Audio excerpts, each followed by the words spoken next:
Welcome to the channel. Presented by the Beeline Entertainment, LLC. Enjoy the show. People, what's good? Yo, check it out. Welcome to the Beeline ENT, LLC. What we got for you? First off, we got the Beeline Web Show on Tuesday nights, 9 p.m. Eastern Time, talking a little of everything. Then we got Straight Through the Ropes, STR, baby, Wrestle Talk, where we talk all things pro wrestling. Next up, we got the Show Off Show, that's right, the Beeline ENT Entertainment. And then on Sunday nights, we going live on the line with that group panel discussion. Check us out. Follow us on Facebook, Instagram, TikTok, you name it. Head on over to YouTube and subscribe. Also, pick up some merch. The Beeline ENT LLC. Let's go. Look, mama, I fucking made it! I'm on a billboard! Album out now, y'all. Go get that shit. My album is out right now. Look at the billboard, man. Look at the billboard, man. We taking the Excuse me. Hey, how you doing? I want to introduce myself. My name is Tyree. Nice to meet you. I get nervous every time I see you. I think you're an angel. I already know your name. I paid attention for a while and noticed no ring on your finger. Damn. Hoping you're a singer. Yeah. I know you'll see me watching you.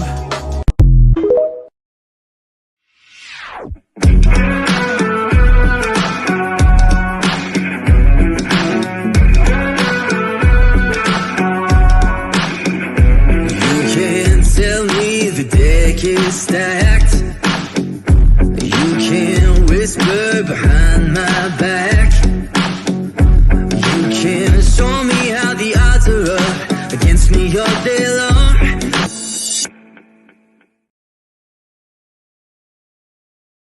Look, mama, I fucking made it!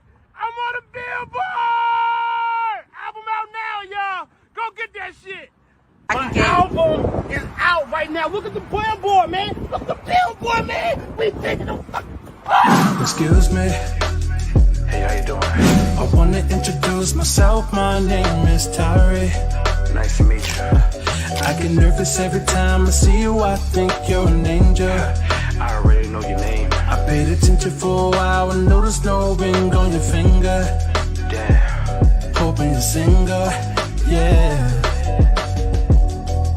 I know you'll see me watching you.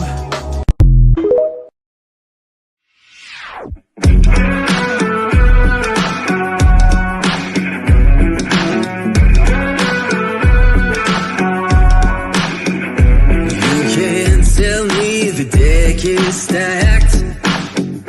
You can whisper behind my back. You can show me how the odds are up against me all day long. You can't stop me now. Can't stop me now. My feet have come too far for you.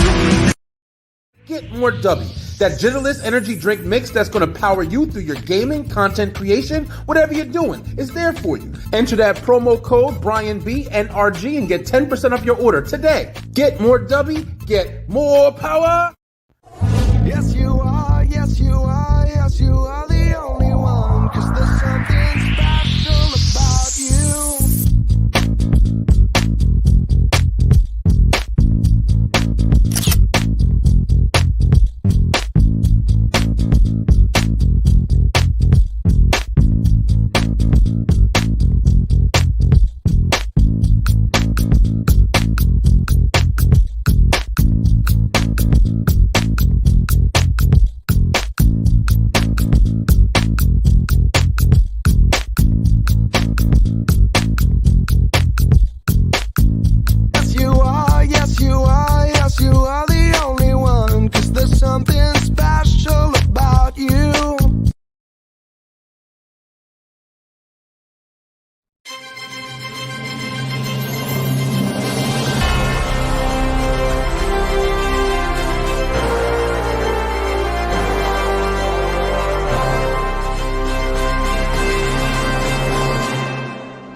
from the Beeline Entertainment, LLC.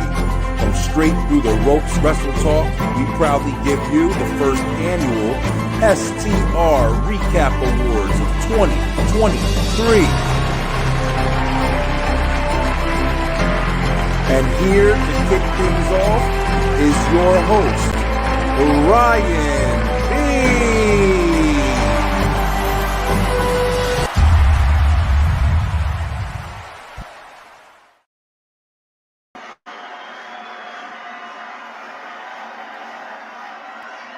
Thank you guys so much. Yeah, what's good? It's another Wednesday night. That's right. We got the crew in the building, and it's a very special, fancy occasion. We all dressed up, suited, and booted because, it's the end of the year. Happy holidays, Merry Christmas, Happy Kwanzaa, Hanukkah, whatever you celebrate, because it's the new year, y'all. We just went through a whole year in 2023, getting ready for 2024, so we're going to talk about it. That's right. This is the very first annual STR Recap Awards with your boy, Brian B., and, of course, the STR crew in the building.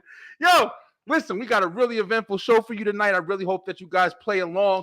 I hope that your favorites win the awards and see what's going on. But check it out. We doing big things, I don't know if you know what's going on. But, this is Straight Through the Ropes. Wrestle Talk with your boy, Brian B. Let's go.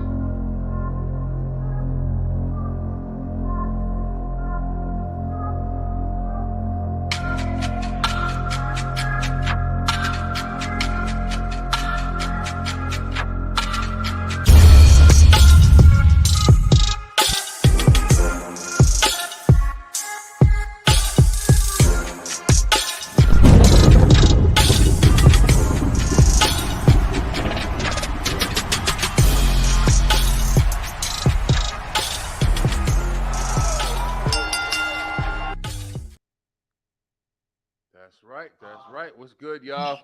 All right, so let me see. We got Layup in the building. Let's get my boy Jay Jefferson, Slim Jefferson, and Raven. What up, y'all? What's going on, y'all? Hey, guys. Hey. What's up? Yeah, we doing big things tonight, man. Everybody looking all fancy and cordial and stuff like that. What's good? And we matching. Oh, yeah. Oh, yeah. That's like a happy accident and shit. That's what's up. But I don't know. I'm having a little technical difficulties over here. I hope y'all can see me all right. Let me see. I'm gonna power through it though. But hey, let's start it off by introducing and saying how was y'all Christmas and everything? It was good. Yeah? Everybody a good time? Yeah, it was good. Anybody getting any special wrestling stuff for Christmas? Yeah, my mom bought me and my sister WrestleMania tickets, so that's what we're doing. That's dope. Oh, Ray, yeah. You gotta come swing by the crib and scoop me up.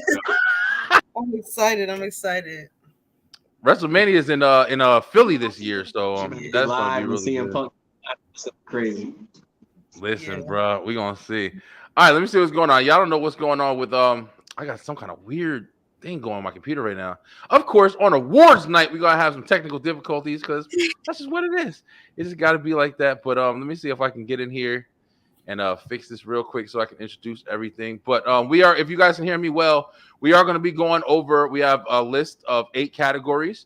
And in these categories, we're going to figure out which one is going to be the winner of each one. But all the wrestlers are winners. Now, I want to point out very clearly that this is going to be mostly a WWE favorite list. It's going to be very WWE heavy. But we are going to still talk about some other, companies as well as, AEW and, even New Japan. We got, Slim on the line for that as well. I really have no idea what is going on with my computer. I cannot get this thing to come back on. I can't see anything. You guys see me okay? Yeah. Oh, man. Yeah. Of course it works that way. I might have overloaded it because I put so much stuff in here today because I got all this stuff to go over and everything like that. But let's go do a round room. I'm trying to fix this problem here. Hey, Lay, let's start with you. What was some of the most I don't want to give too much away, but what was some of the best things that you enjoyed about this year so far? Well, this year, pretty much. I would say Randy Orton's return, number one. Something that shocked me. I think the whole bloodline drama with Jimmy and Jay, Yeah. those were like my two biggest things this year. Yeah. Yeah. No, I definitely agree with that. How about you, Ray? Definitely Randy and CM Punk's return. Cody winning the Rumble. I mean, you seen it coming, but it was cool. I enjoyed Yeah. it. The Bloodline, definitely. That was pretty shocking. That kind of, you know, tore up my year a little bit, but it was cool. No, I definitely understand that. Let me go ahead. I got two in here, but I think I made it. There we go. Gotta fix. All right, y'all. Sorry about that little mishap there. Like I said, I think I overloaded this thing today.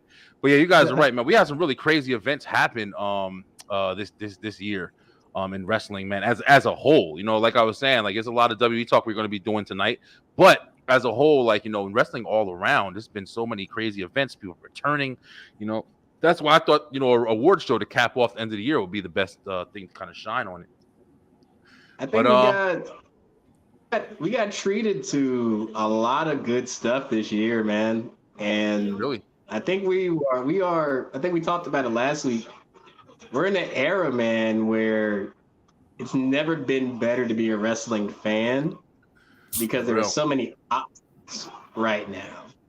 And with the two big companies going head to head, it's only breeding better competition. Because I mean, like, there's so many cases for match of the year between both the companies, and look at all we got between, like Ray and Lay were saying, CM Punk's return, Randy Orton's return.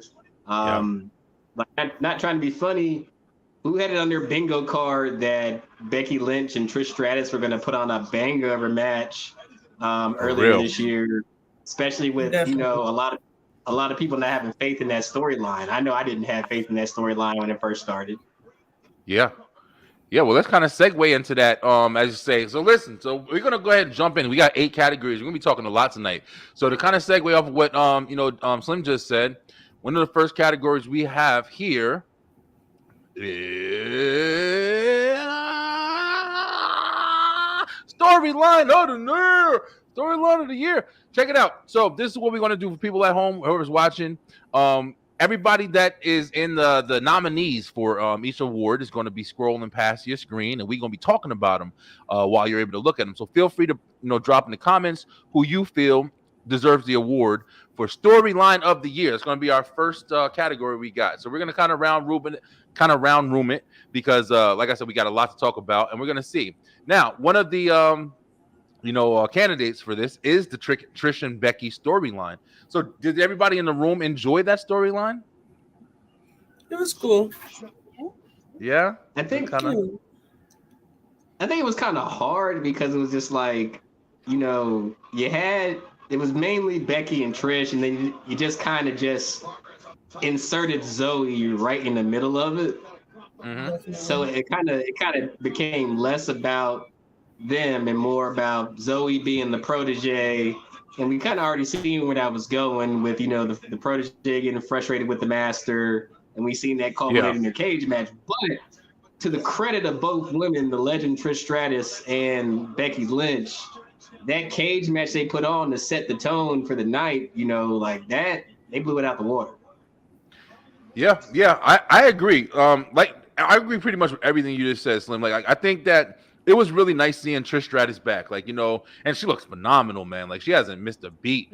That was one of the things, because one of the things about the older generation of women who used to wrestle, remember, like, you know, you had back in the day, it was all about the sex appeal, and Trish Stratus was definitely a big portion of that. Like, you know, if not one of the, you know, spokespeople for, you know, being sexy as hell, and that's pretty much it. Like, really good to look at, but. You know, you forget she was actually a pretty decent wrestler, but the caliber of women's wrestling now is so high.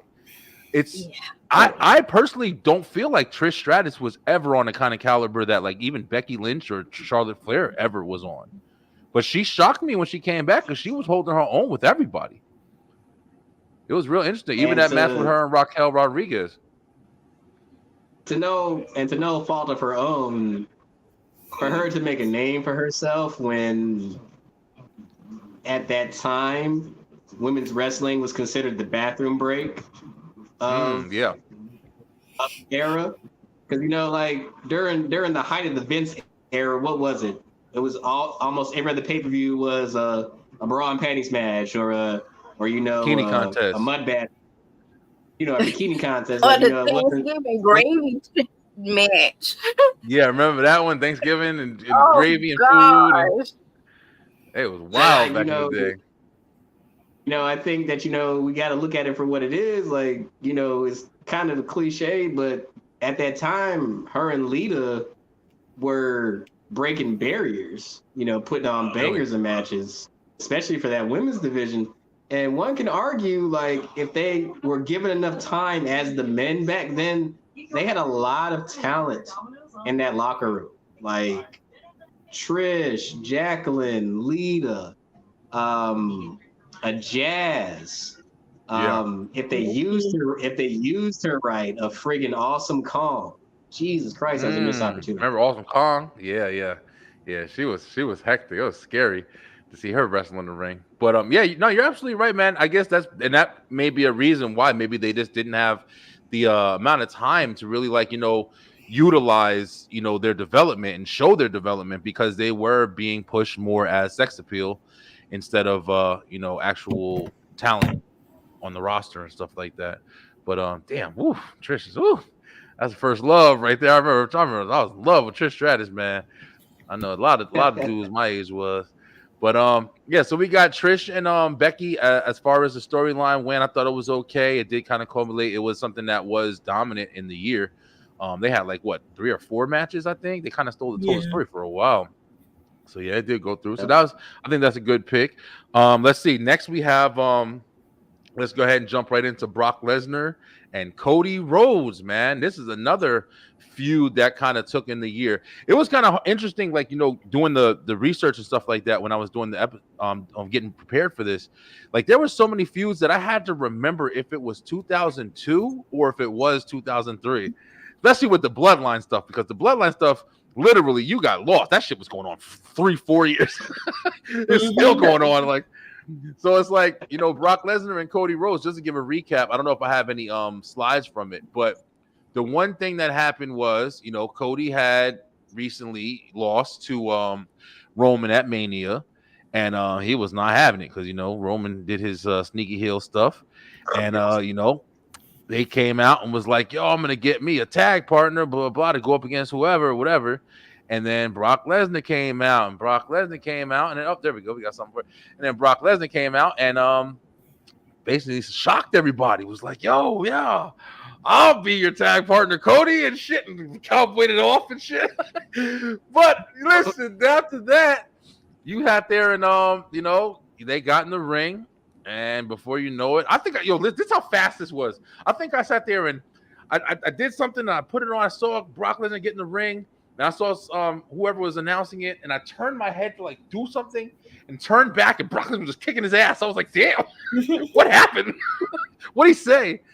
How did you guys feel about this storyline? I was shocked.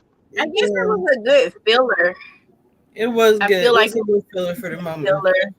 Yeah. To give Cody something, so it wouldn't go straight back into him and Roman. So I agree. How about you, Slim? You feel the same way? When it first happened, it kind of surprised me a little bit, because up until that point, we all know, Brock ain't mess with Roman. They just had their 40th match, that craziness they had at SummerSlam. So, Brock coming in and saying, hey, I'm gonna help you, Cody, I thought was legit. And plus, he's been on the whole semi babyface cowboy thing. But when he turned around and just planted him, I was like, okay, we'll see where this goes. Yeah, he kicked Cody's ass. Yeah, and I think it was the way he just ragdolled him, and it was just like, okay, gotta see how Cody can actually fight from under this. And their set of matches was actually really pretty good. You know, each of them getting a fall apiece, and then Cody getting a deciding victory.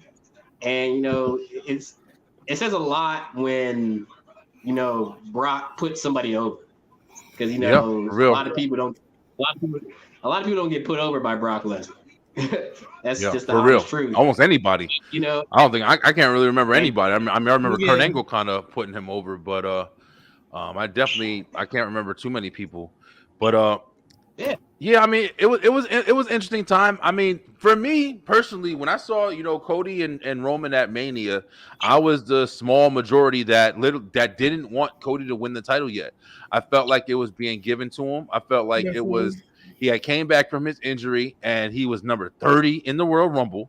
He had especially going up against, and just in the Royal Rumble alone, but going up against Gunther's dominant performance.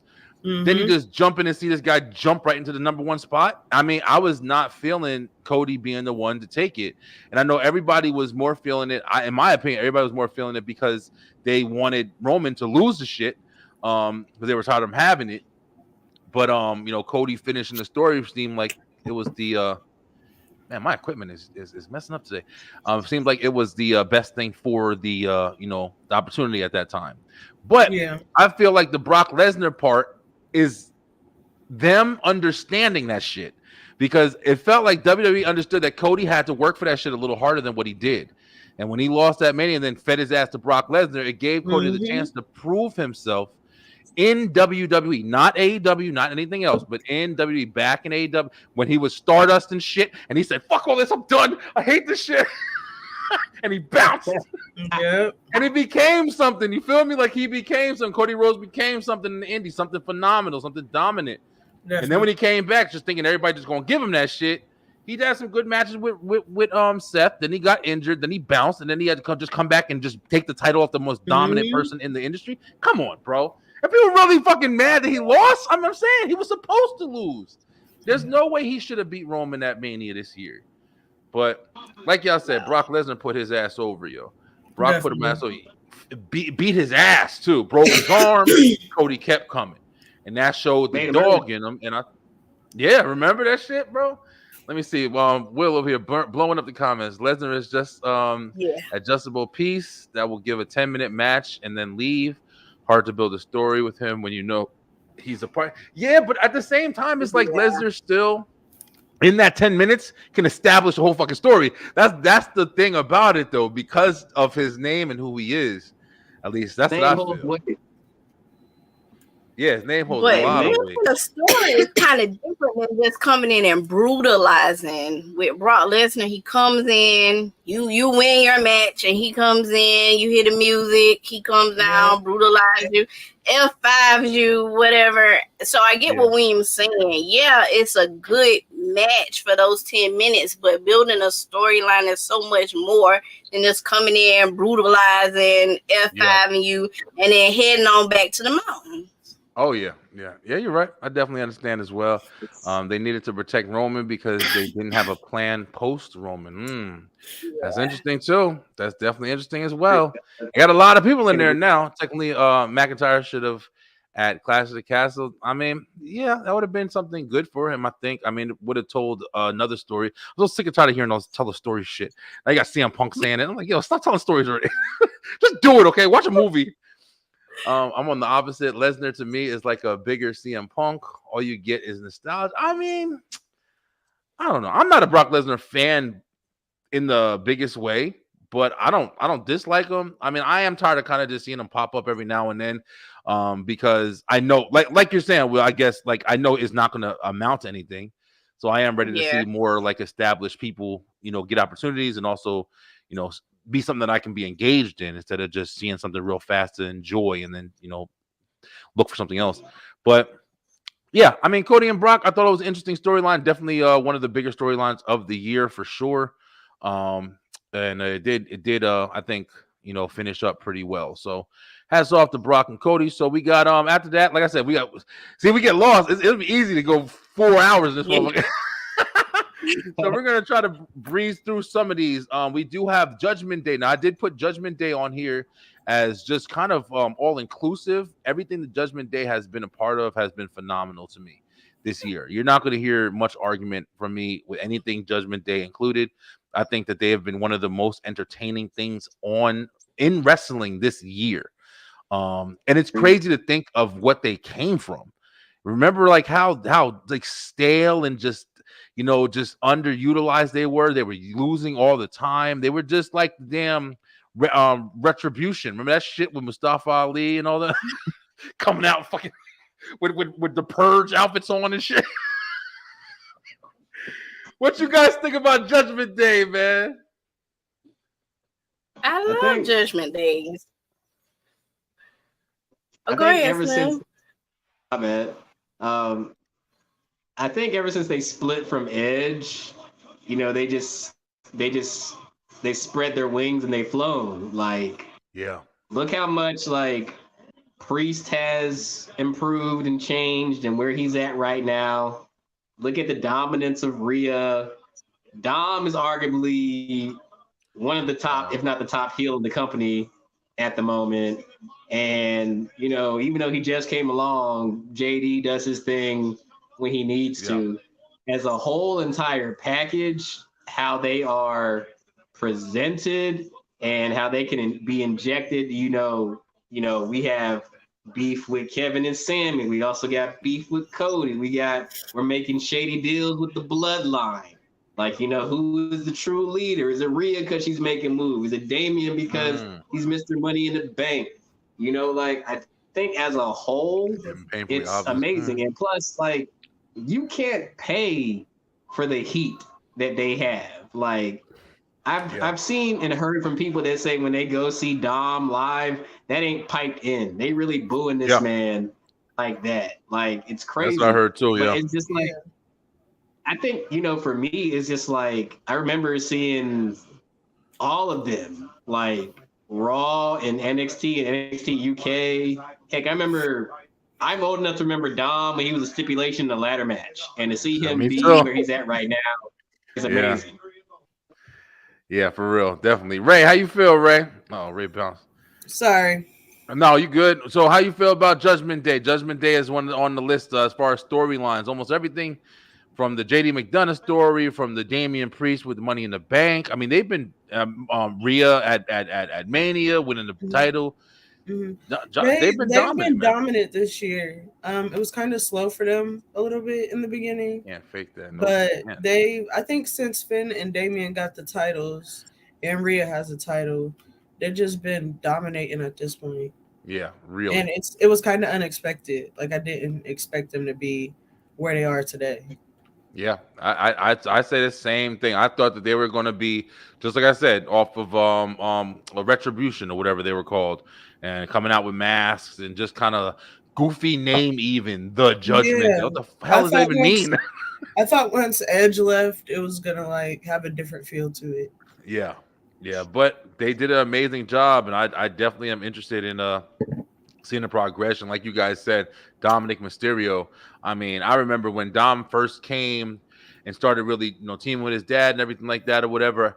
The first thing I said, I felt like Dom should get a mask. I felt like Dom should put a mask on and kind of, not really following his dad's footsteps, but kind of be more of kind of a dominant luchador and like kind of maybe even like a Kane kind of deal, and just kind of like really like kick ass and just like quiet style. But this I never even saw this shit coming. Just taking the little obnoxious, childish kind of whatever, hiding behind. Right. That's super heel shit, bro. They are doing well sowing the seeds with Priest and Rhea. Beefing refreshes them. Yo, listen, I mean, Will, I definitely hear you, man. I personally don't think Judgment Day is getting stale. I think every piece that they keep adding onto their little puzzle, even the R-Truth stuff, the JD McDonough stuff opened up doors where they were kind of fighting to let him in, but he was kind of proving himself, and he's small, so it was hard. The fact that the cracks in the foundations, and remember, the Judgment Day storyline has been going on damn near almost as long as the Bloodline. Yeah, and they're still going strong. So I mean, Judgment Day is definitely a big one on this list for me. And then we got Brock and Cody, we got Trish and Becky, and then we have Judgment Day. We also have Damage Control. Let's talk about Damage Control real quick. We're gonna kind of breeze past this one. and get to the top one. But Damage Control, pretty much the same thing. I think Damage Control kind of was the same way, where everything all inclusive. Like everything they've done this year has been pretty good. It's been entertaining at least. Yeah. How you guys feel? Same, really. That's literally how I feel about him. Yeah, they've done pretty good. I mean, you had, Bailey has been kicking ass with kind of keeping them together and, really speaking on behalf of entertaining by being the nasty heel and talking a lot of shit, but also, EO cashing in, so many different things that kept them strong. Even with Dakota Kai out, they were still relative. They were still able to make noise and pretty much stay on. At one point, I think Damage Control was on Raw and SmackDown, so they were getting a lot of shine throughout the year. So hats off to Bailey and them for doing that. I mean, of course, I'm gonna be anything with Bailey, but yeah. So after that, the last storyline we got of the year is one of the biggest ones, of course, and it's the Bloodline versus the Usos. That's right, yo. All right, so this is one of the ones like I was saying, like I had to. Huh? Go ahead. You want to say something? Yeah, my tribal chief. Tribal chief. That's right. Gotta acknowledge him. Yeah, that's right. I love the fact women's factions are getting pushed. Yeah, me too. I really enjoy it. I'm really pissed that Charlotte just got injured because I'm telling you right now, I know they were on their way to reforming the Four Horsewomen. And that really sucks, man. But what are you gonna do? But yeah, so the Bloodline storyline, definitely one of the biggest storylines in there. I hope Slim is good. I think he had a little camera issue, technical issue. But Bloodline storyline is one of the ones I had to really rethink and like, oh damn, there we go. I thought that some of the stuff that I was thinking happened this year, but really most of it happened last year. Like the whole Sami Zayn and Jey Uso stuff happened last year. It wasn't as much this year because remember, Sammy and KO took the tag titles. They were the ones who finally dethroned the tag titles from the Usos. But getting that, you had, Jimmy and Jay, trading up on Roman and, Jay kind of, being the last one out. And then all the stuff that happened after that. And then the stuff that happened after that. And so what do you guys think about the Bloodline Uso story? Was that one of the best ones of the year? I love it, but I'm not gonna lie. It's a lot better when Roman is there and in the mix and can have that Paul Heyman magic working along with it. Yeah. But I am loving like the whole situation with Jimmy and Jay right now and seeing them branch off and do different things, even though I love them together. Gotcha. Yeah, no, I agree with that. How you feel, Slim? Usos versus Bloodline. How you feel? Did it do a lot for you this year? Was it one of the things you were watching wrestling for? I feel like it carried the company for a long time this year. I feel like it was like the main thing people were, viewing for. Got to see what happens with the Bloodline next. Got to see what's going to happen with it. As a whole, I think one of the better storylines they've done in quite a while. I agree with Lay. I think it's way better when Roman is there. I'm not a fan of, your champion not being there, and I'm a big Roman Reigns fan. I get it. He's himself and done the work to earn that opportunity to do stuff like that. But I can honestly say that, as far as this year, I feel like, the most interesting thing has been the Bloodline, whether it had been, the Usos leaving, that's the super kick heard around the world right there. Around the world. Like when he said, you out. And he played that thing like a soap opera and said, I'm out too. Bam. And then let's not forget, this is the moment that gave us, Jay being the only person to pin Roman within this calendar year, even though it was in a tag team match. And honestly, I think like that moment right there kind of catapulted Jay into the next realm a little bit. That showed like this whole main event Jay Uso, like that gimmick works with him because it's just like I feel like since the Uso split, like Jay has gotten the better end. Like Yeah, I do Jay to too. me has the most momentum, and it's nothing against Jimmy. I just feel like I feel like it's like that. It's like that classic scenario of Matt and Jeff Hardy. Sometimes one is more charismatic than the other. Yeah. And you see the individual stuff when they're apart. I just feel like when I see Jimmy, it's not as exciting as when I see Jay. You know what I'm saying? Yeah, Like yeah. No, when I definitely.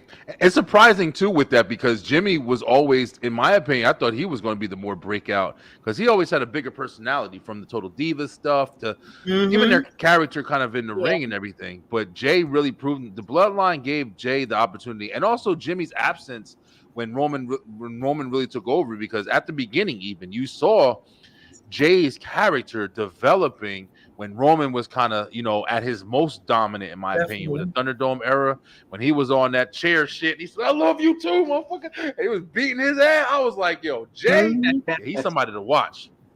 He's somebody to watch for sure. Definitely. But all right, guys. So we got our first nominee. So yeah, we're gonna be running through some of these. Some of these aren't gonna be as long as this was kind of a bigger talking point. So we got just to recap for everybody, and what I'm gonna do is I heard everybody. I'm kind of the host a little bit, so I'm gonna try to. But if anybody wants to disagree with me, I'm gonna pop up and you guys agree, see if you agree or disagree, and then we can kind of challenge it and talk about it a little bit. Okay. As far as the winner. So we have our storyline of the year. We have Bloodline versus Usos, Trish and Becky, Judgment Day, Damage Control, and as far as Brock and Cody. So those are going to be the nominations. Let's see who is the winner. My stuff working? Oh, stuff's not working as much. I thought I had my drum roll on there, but it didn't work. So I'm gonna say, I'll fix it in a minute. But I'm gonna say out of everything that we talked about, believe it or not, if anybody wants to combat me on this one, I'm open to ears. Where's it at? Here we go. Boom! That's who I'm saying is the You knew you were winner. gonna say Judgment Day. How did I That's who know? I'm saying is the winner right there. I think Definitely. that as far as storyline of the year, they have it. Let me find the thing. Damn, I gotta circle through all this stuff. There you go. Shout out to Judgment Day for getting storyline of the year on the first annual STR Recap Award. I think that they definitely earned it. I think that they've done a phenomenal job. And Will said he thinks that they're starting to get a little stale, but I definitely think that they're building still, man. I can watch Judgment Day for another year and still be kind of entertained. So I don't know. I'm not ready to see him fall out yet.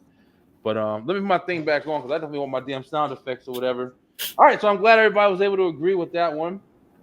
And we're going to move on to the next topic. We're going to do something a little bit slower. We might not have as much much conversation on it. I'm getting it here. All right. So once again, like I said, we had Judgment Day for the win. Damn, everything is falling out on me tonight. That's how it goes when you try to do something important. And I'm going to make sure it happens. Right. Judgment Day for the win. There we go. Got the sound effects back. All right, guys. Storyline of the year goes to Judgment Day. All right, let's rock and roll. So we're going to jump into our next category, which is going to be, let's see here, what we got next. 6 arms to do this shit tonight. Let's see, what we got next. We have comment, Mr. Lewis. Nice to meet you, Lewis. I love his character. Oh, that's awesome, bro. I really agree with you. I really glad that you are on here joining us tonight. And we have Miss Courtney Dickerson. Miss Courtney, how you doing, Miss Courtney? Glad to see you on with us tonight as well. So we're gonna move into our next topic. Oh, that's I'm so sorry. I'm sorry, Miss Courtney. Mr. Dickerson, however you say it. Dostacks. I don't call you Dostacks. That's even better. All right, so we're gonna jump into something maybe a little bit easier to kind of pick up from because they don't really utilize these guys too much. But we're gonna jump into Tag Team of the Year. That's right. Let's talk about the tag division, y'all. So we're going to go for tag team of the year, whoever we think is going to be the tag team of the year. Now, we have 5 candidates, I think, in every single category we have today. We have 8 categories, and now we're down to 7.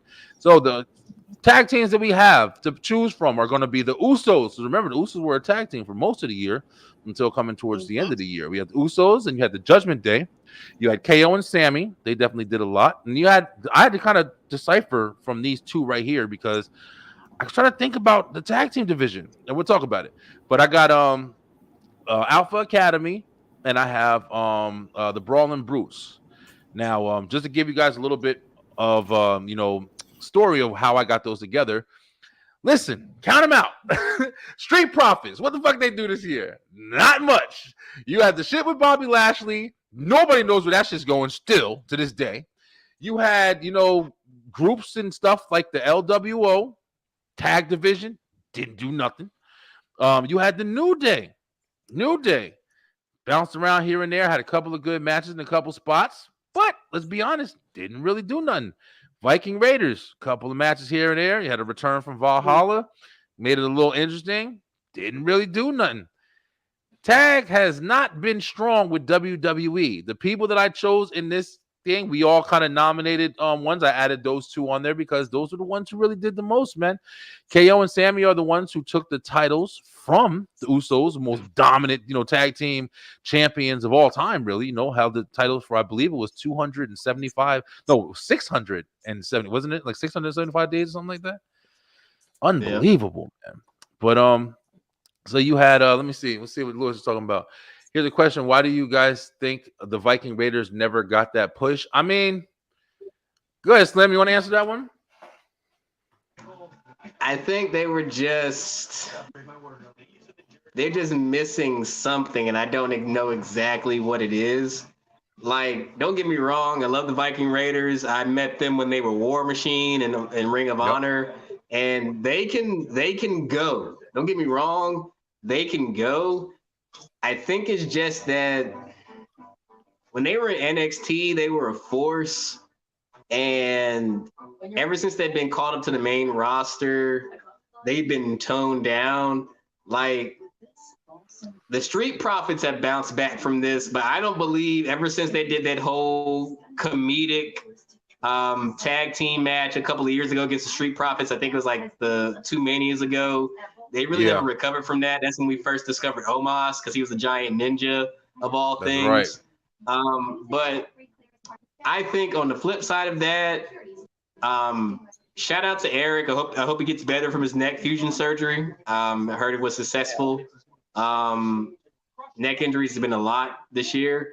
But to get back to my point, I feel like as a singles competitor, Ivar has really, really stepped up. I love his recent work with Big Bronson Reed. They have been doing phenomenal work. Like, big men like that should not be able to move like how they're moving. Like, doing moonsaults off the top rope, frog splashes. Come on, bro. Don't talk about the big man hitting the moonsaults and stuff, and don't mention my boy Bam Bigelow. Yeah, Bam. You had Vader even. Vader, I don't think Vader hit. Yeah, Vader was hitting moonsaults off the top rope. For real, but I think they're just missing something. But I think, like, and not to be mean, they don't care about the tag team division right now.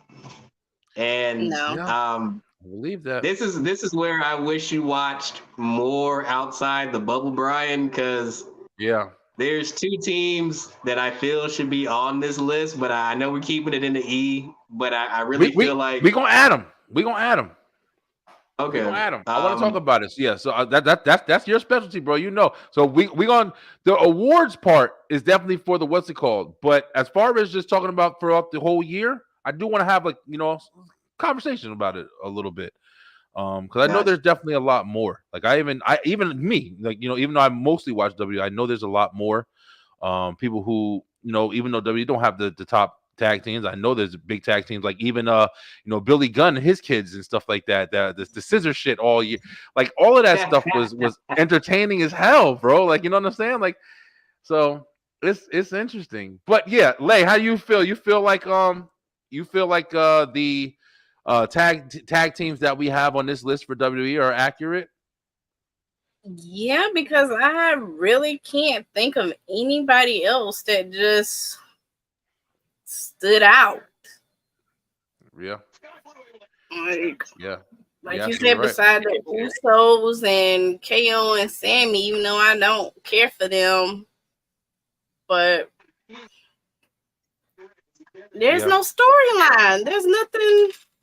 No, they didn't have anything really going for the tag team. I mean, even the tag team championships, like you literally, I just heard recently, they said they're thinking about splitting them back up. I mean, even As if they they should. do, I don't really know what that's going to really accomplish besides just having two. Oh, Pretty Deadly. Should they get a push as a heel team? You know, I didn't even think about them, but they're they're okay. I mean, I haven't really seen Pretty Deadly is a really good tag team. Seeing their work in NXT UK, where they were majorly over. This whole like male model Zoolander thing they got going on kind yeah. of reminds me. Maybe this might be a stretch. Maybe they're this generation's Eminem. Joey Mercury, Johnny Nitro might be kind of what they're going for a little bit. I mean, yeah, Maybe. I see more Fandango and Tyler Breeze with them. I don't Now, know, like see, just that there's kind of somebody said earlier this year on a tweet that I read, Tyler Breeze would be the perfect manager for Pretty Deadly. really. Hey, that's a good point. I I think think it that'd be fits. pretty good. Well, wouldn't Imperium kind of count on this list? I Or I thought Imperium, but yo, listen, there was I wish I'd have pulled up the article. The Imperium literally like lost almost everything they did this year. It was like I forgot what it said, but it had I think they had like 77 matches, but they had like the most losses in Raw or something like that. But both of them. It was Bailey, Ludwig, and the other one. What's his name? The bald head dude. I don't even know his damn name. Um, Alexander or something like that. Creed Giovanni brothers. Vinci. Giovanni Vinci. Yeah, Giovanni Vinci. Creed brothers is ones that I think are going to make a big ass statement. They remind me of like a different style Steiner brothers. That's what they remind me of. And I can see them like being some powerhouse dudes that come in and they're also entertaining. So I think that that's going to give them an edge as well over the competition. I wish, man. I'm gonna say this real quick because we're talking about tag teams, but I gotta say this shit real quick. I said it a couple times, I think, on the show, but you know, the one tag team I missed the most, one of my favorite tag teams of all time at this point, is you know, New Day, man. And I'm really sick of not seeing New Day how we used to see New Day, and I've never gotten tired of New Day. I never got tired of New Day. They were always interesting. They were always fun, and I miss it when it was Big E, Zave, and Kofi. Kofi and Zave, it ain't as interesting as it was with all three of them, man. But Ridge Holland, man, I'll tell you right now, I got a nasty taste in my mouth about Ridge Holland because yo, he took my boy Big E out, man. And ever yeah, since then, I know it was an accident, I I know, think but don't start I think acting that's like when Bret Hart. we Bret Hart forever now. Yeah, for real. Yes, I mixed think with it's the kind of varsity hard club. because like I feel like that's kind of like one of the unanswered questions for this Oh wow. year because Big E was getting that push, man, and Mm-hmm. he was getting that real push. Like I was at the Raw. I was at the Raw after he won the championship, and Yeah. like the energy in that building was crazy, and like they had something, and to see it cut short like that, you know, Yeah. it really Yeah, sucks, man. You know, It did. especially like, you know, I'm not trying to turn it into this type of show, but especially, seeing a black man win the title like that, Yeah. just like, you know, Not for real. that build to Mania and everything like that. But you know, I hope that he can come back in some capacity. But you know, I do miss those incarnations of New Day. He just made it 10 times better.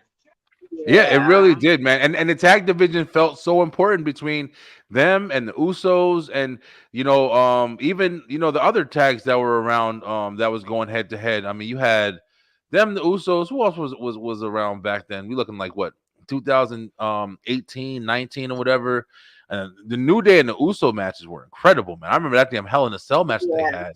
Whew, man, even like the Luke Harper and all of those guys, man. The tag divisions felt so much more important, and it's not like they don't have good tag teams. It's just like injury. When we were talking about the Viking Raiders, I was going to add injury is definitely one of the biggest things. Because remember, they kind of have been taking turns getting injured as well, and it's like that's either one's out or the other one's out. I do think that Ivar is doing a great job as a singles. But the thing with tag teams when they get into singles competition, and I even felt this way about Big E a little bit. I don't like when a tag team dismantles and the one person still stays in tag team mode. Like I don't like when it's like even Roman out of the Shield. Roman was the only one that didn't get a character makeover. He was the same damn thing that he was in the Shield, out of the Shield. So it was boring. You know what I'm saying? I feel like if you're going to switch up, you need to have that character development and that change so you can engage interest. You feel me? Like otherwise you're just Ivar of the Viking ratings without the other guys. Even though you're talented as shit, you feel me? And I know he's just waiting for his partner to come, but it's like right now he's establishing himself, just like Jey Uso. Now he's not the Jey Uso of the Usos. He's main event Jey Uso. He's a different person in that aspect. You know what I mean? So I just feel like that's definitely needed to do and to build these characters in these ways.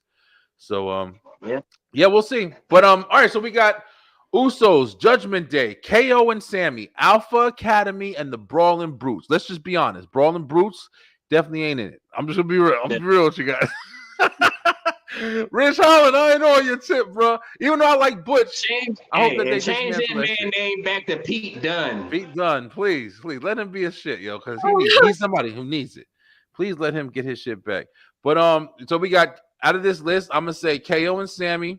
I'm gonna say Alpha Academy has been very entertaining as far as a faction with the Tozawa stuff and everything. And Judgment Day and the Usos have definitely been phenomenal. All right, y'all ready? Let's go. I got my stuff ready. I got it in my head. I already know. Let's see if I'm right. There we go. And the winner.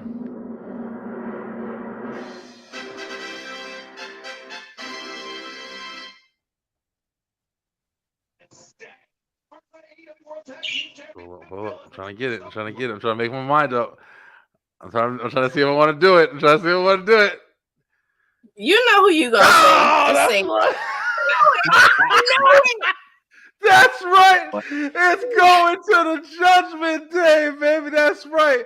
My boy, Finn Balor, and my boy, what's it called? I gotta give it to him, yo. Judgment Day took it this year for me. I'm sorry, man. Everything they've been a part of has been fun, and it's been exciting, and I give it to the Judgment Day. Finn and Damian, they're closing out the year with the tag titles. They just had a great match with the Creed brothers. They ain't falling. I think that they going somewhere. All right, now I'm ready to hear disputes. You got a dispute? No. No, you guys agree? He said Judgment Day too. For what we're talking about now, yes. And for outside of it, I got a couple of teams that I feel like had a good year. Yeah. More than them, but I'm torn because I thought you were gonna go. I thought you were gonna go Usos, but I think it's fair to give it to the Judgment Day. Yeah, Usos did it. Usos did a great job, but they lost their titles after that. And after they lost their titles, they kind of went on a downward spiral, man. And all the way to them breaking up. Who the hell would have thought that would have happened or whatever?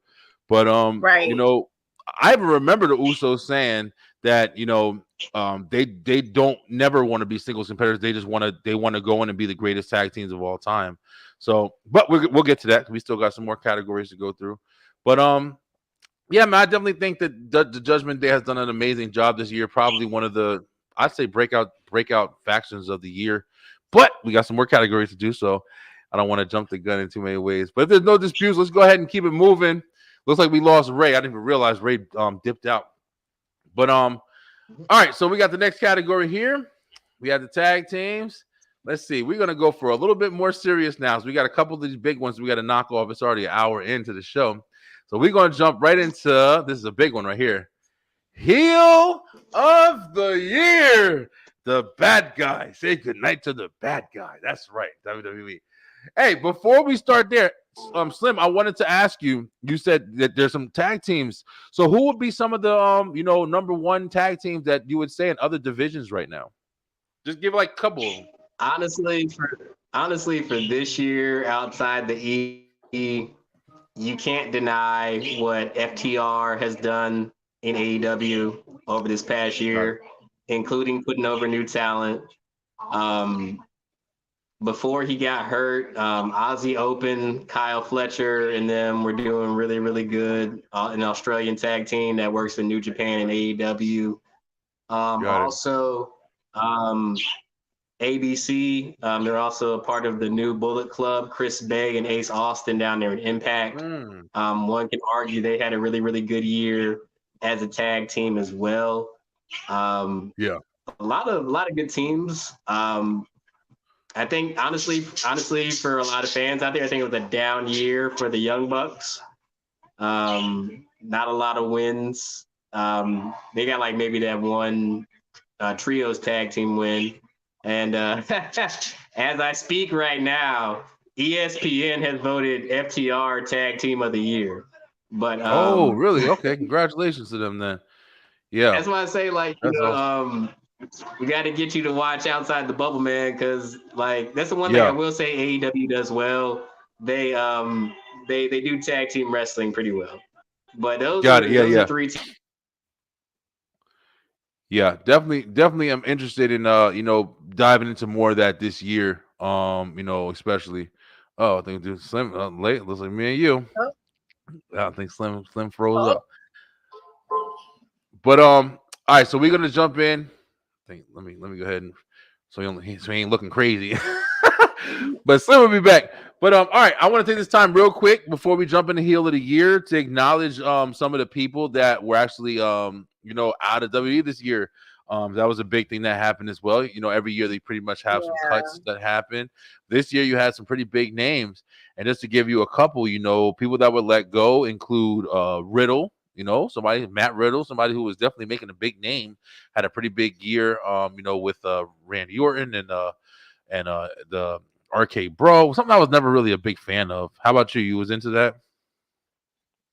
RK Bro. I hate that he had all that stuff behind the scenes going on, which I'm probably sure is why he got cut. But I like him coming out barefooted and doing the whole, what would you call it, surfer dude type vibe. Yeah. Getting on Randy's nerves. Yeah. I always thought Randy was going to turn on him, though.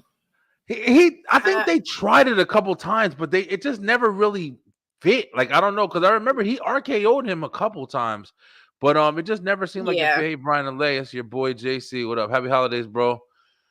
Happy holidays. It never really just kind of went. I think that they figured like, hey, it was just better keeping them together. I remember Randy Orton was saying he was enjoying it, he was having fun with it. So Riddle definitely won. Another big one is Dolph Ziggler. One of the longest running WWE superstars that's been in the industry at this point. Dolph got released, and then Ronda Rousey, she didn't get released, but she left. She left the company. Mustafa Ali, Hit Row. Besides B-Fab, you had Shelton Benjamin, another long timer who got released. Elias. That one really upset me. Shelton Benjamin. I feel like they always miss the mark with Shelton, man. They've been playing in his space for a long time. I agree. Really Shelton Benjamin is so good. Yes.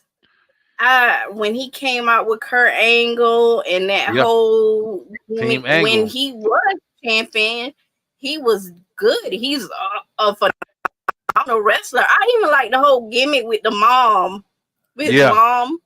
Yeah, I remember it wasn't that. his real mom. Yeah, I don't think they knew what to do with him. Yeah, I feel like that too.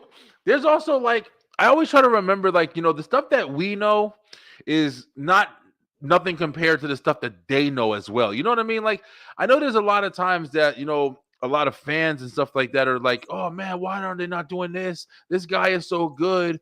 But then like even with like Bray Wyatt and stuff like that, which I want to talk about him in a minute too. But a lot of times you don't know what's going on in the back scenes. You know what I'm saying? In the backstage politics, or some of the people that we love more than anything, maybe, just being disrespectful, maybe doing this, maybe doing that. You never know. So there's reasons, it's not just because, nobody, they don't know what they're doing. It's because there's other shit that we don't know, but we just like what we like and we want to, be entertained by it. So I understand. I mean, Shelton Benjamin was one of those ones I definitely thought they could have did a lot more with. I think that they could have pushed him. I think he would have been a phenomenal heel, to be real. Like I think he would have been a phenomenal heel. Just kind of like an asshole with a smile. Like, big dude, talented wrestler. Demeanor. Yeah, he got that yeah, arrogant demeanor about him anyway. So I can see that.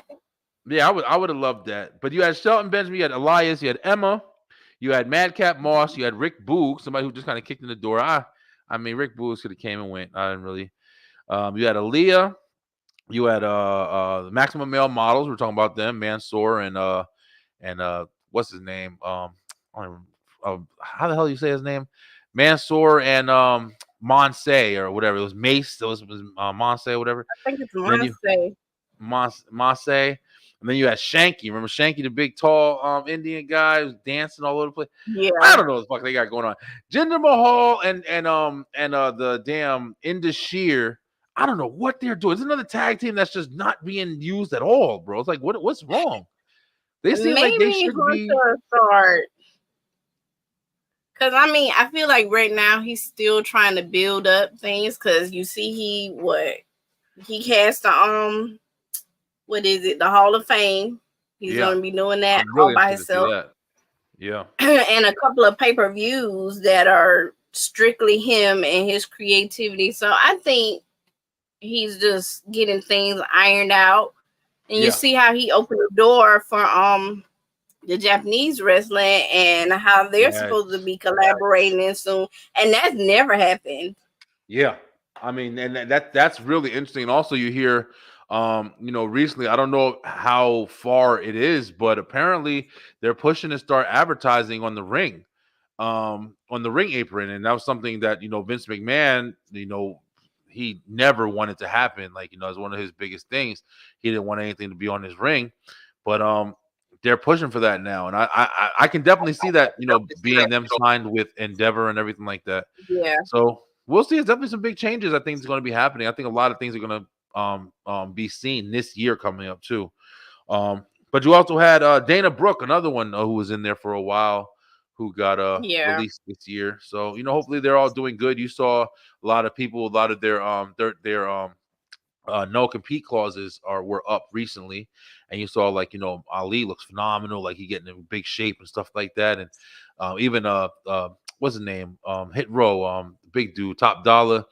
He's making some noise in the indies. So, big ups to them guys. You never know. Them guys go away just like Cody Rhodes and Drew McIntyre and all. They come back and whole phenomenal, captivated audience. And next thing you know, you got another star on your hands. Also some big returns. We were going to have a category for the returns of the year, but, I just wanted to kind of throw them together. We're going to talk about some big surprises in a minute. But you had Randy Orton coming back, which is a big return because Randy was out with an injury for a while. And look at our boy, it's the Goats. What up, the Goats? What up, man? It's Goats. Hey.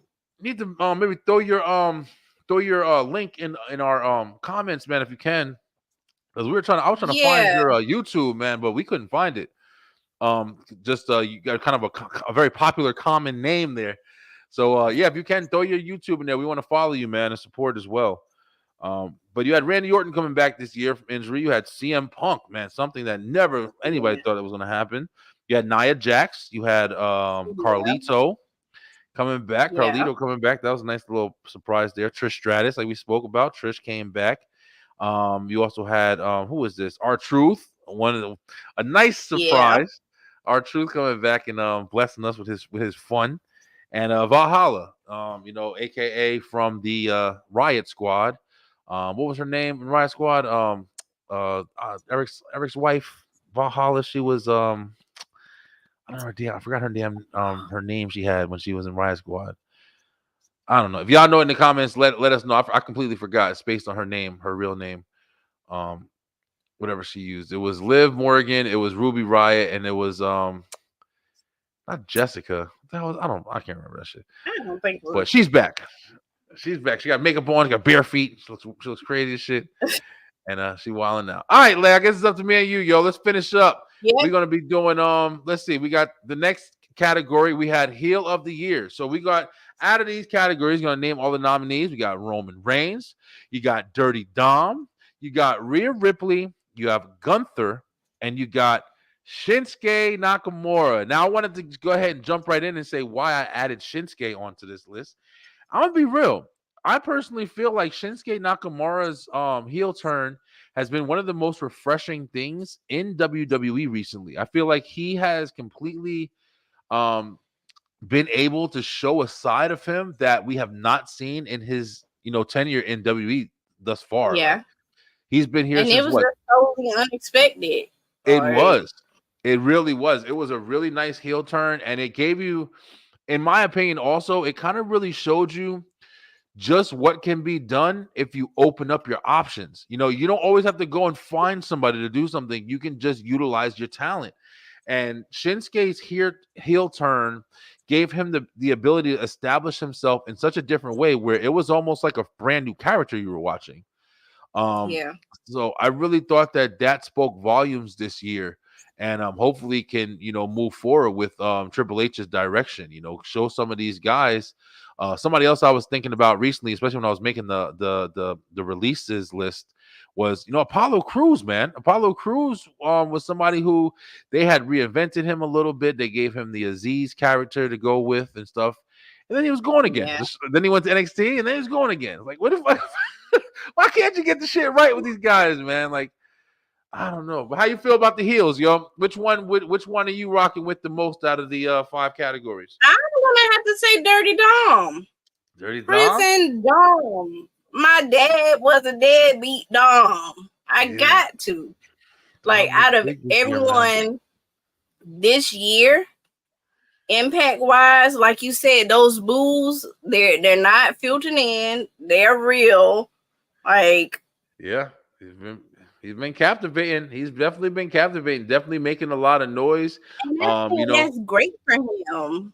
Like, most of the time when you're coming in as a superstar's child, you kind of go into that shadow. And I know you mentioned earlier how you would have liked to see him in the mask, but be a powerful luchador. But I think this is so much better for him to establish himself. But he's still being true to what he knows, because you can still see Eddie in there, especially with the whole him and Rhea situation. You can still see like tidbits of seeds that he had from his family. So he's not straying away too far. Yeah, I definitely agree with you, because like I said, I definitely saw that at the beginning, but I love where they went with Dom. Like, and it was just like it was also kind of like a natural progression. Like when he turned on, Ray, in that, when he was having that tag match with Edge and everything like that or whatever, and it was just a perfect opportunity for them to kind of build something, and they went full throttle. Him going to jail just added on to the character. Him and Rhea's connection, like it was the Latino heat with him and with her, Eddie and China. Everything built, and it was just naturally, it just went, and it wasn't forced, and it was easy to see. Once again, another reason why the Judgment Day, in my opinion, this has been the Judgment Day's year, man. The Judgment Day in WWE has been phenomenal. So you said Dom, I definitely agree with that. I said my point on Shinsuke as well. I'm going to also jump in there and say, now I'm going to be real. Rhea Ripley, man. I think Rhea Ripley's heel work. Rhea has been involved in almost every thing that's been done. I mean, from the Bloodline to Cody to Drew McIntyre and Seth Rollins to she has been involved in everything. And then also the women's division. Rhea has been one of the most engaging talents in this year, man. It's been incredible to see her progression, her growth, and just she's another one, just one of the ones that you're looking at and you're like, man, this is going to be the future. She is the future. She's the now. You know what I mean? So, my man here, hey, shout out to Branshon Marquise. I think I'm saying that right. Yes, that turn on Ray helped build him, of course. And yes, the Judgment Day has had the best year of any faction. I definitely fully agree with you, bro. They've been winning the awards tonight. So they definitely went up. And so Rhea Ripley and Dom are definitely two factors. Now let's get to one of the biggest names on the nominees list here. And let's go ahead and jump right into the one and only, baby. Woo, shit. Roman Reigns, baby, the tribal chief. All right, so here, I'm going to open up to you, Lay, since it's just me and you kind of powering now. What would be an argument for you to say, hey, I think Roman Reigns should take the STR trophy for heel of the year? Go ahead, tell me, yo. I can't. Like, I love Roman. I really do.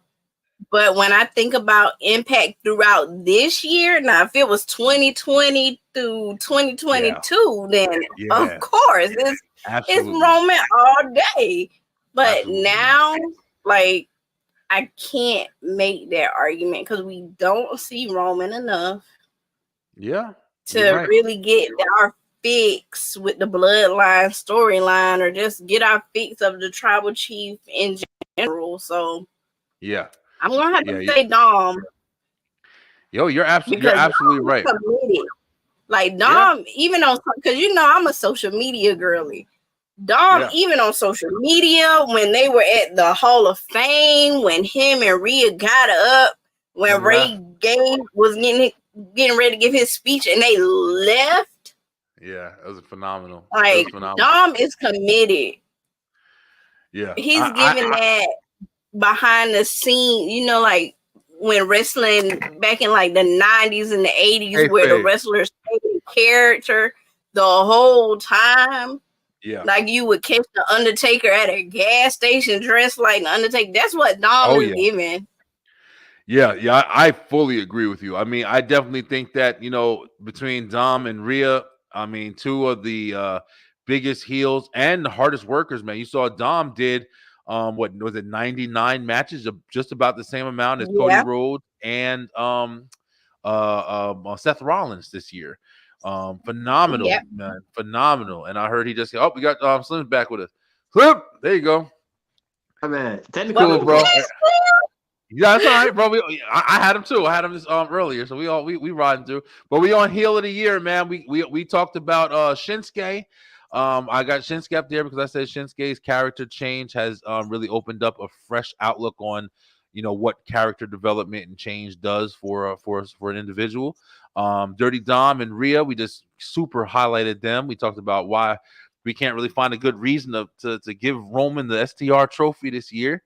And now we're on one of the most dominant people of the year, without a shadow of a doubt, Gunther, one of the last nominees on this list. So we got Gunther. So what would you guys, let's go ahead, let Slim go ahead and open up. Ryan, he just had a baby today.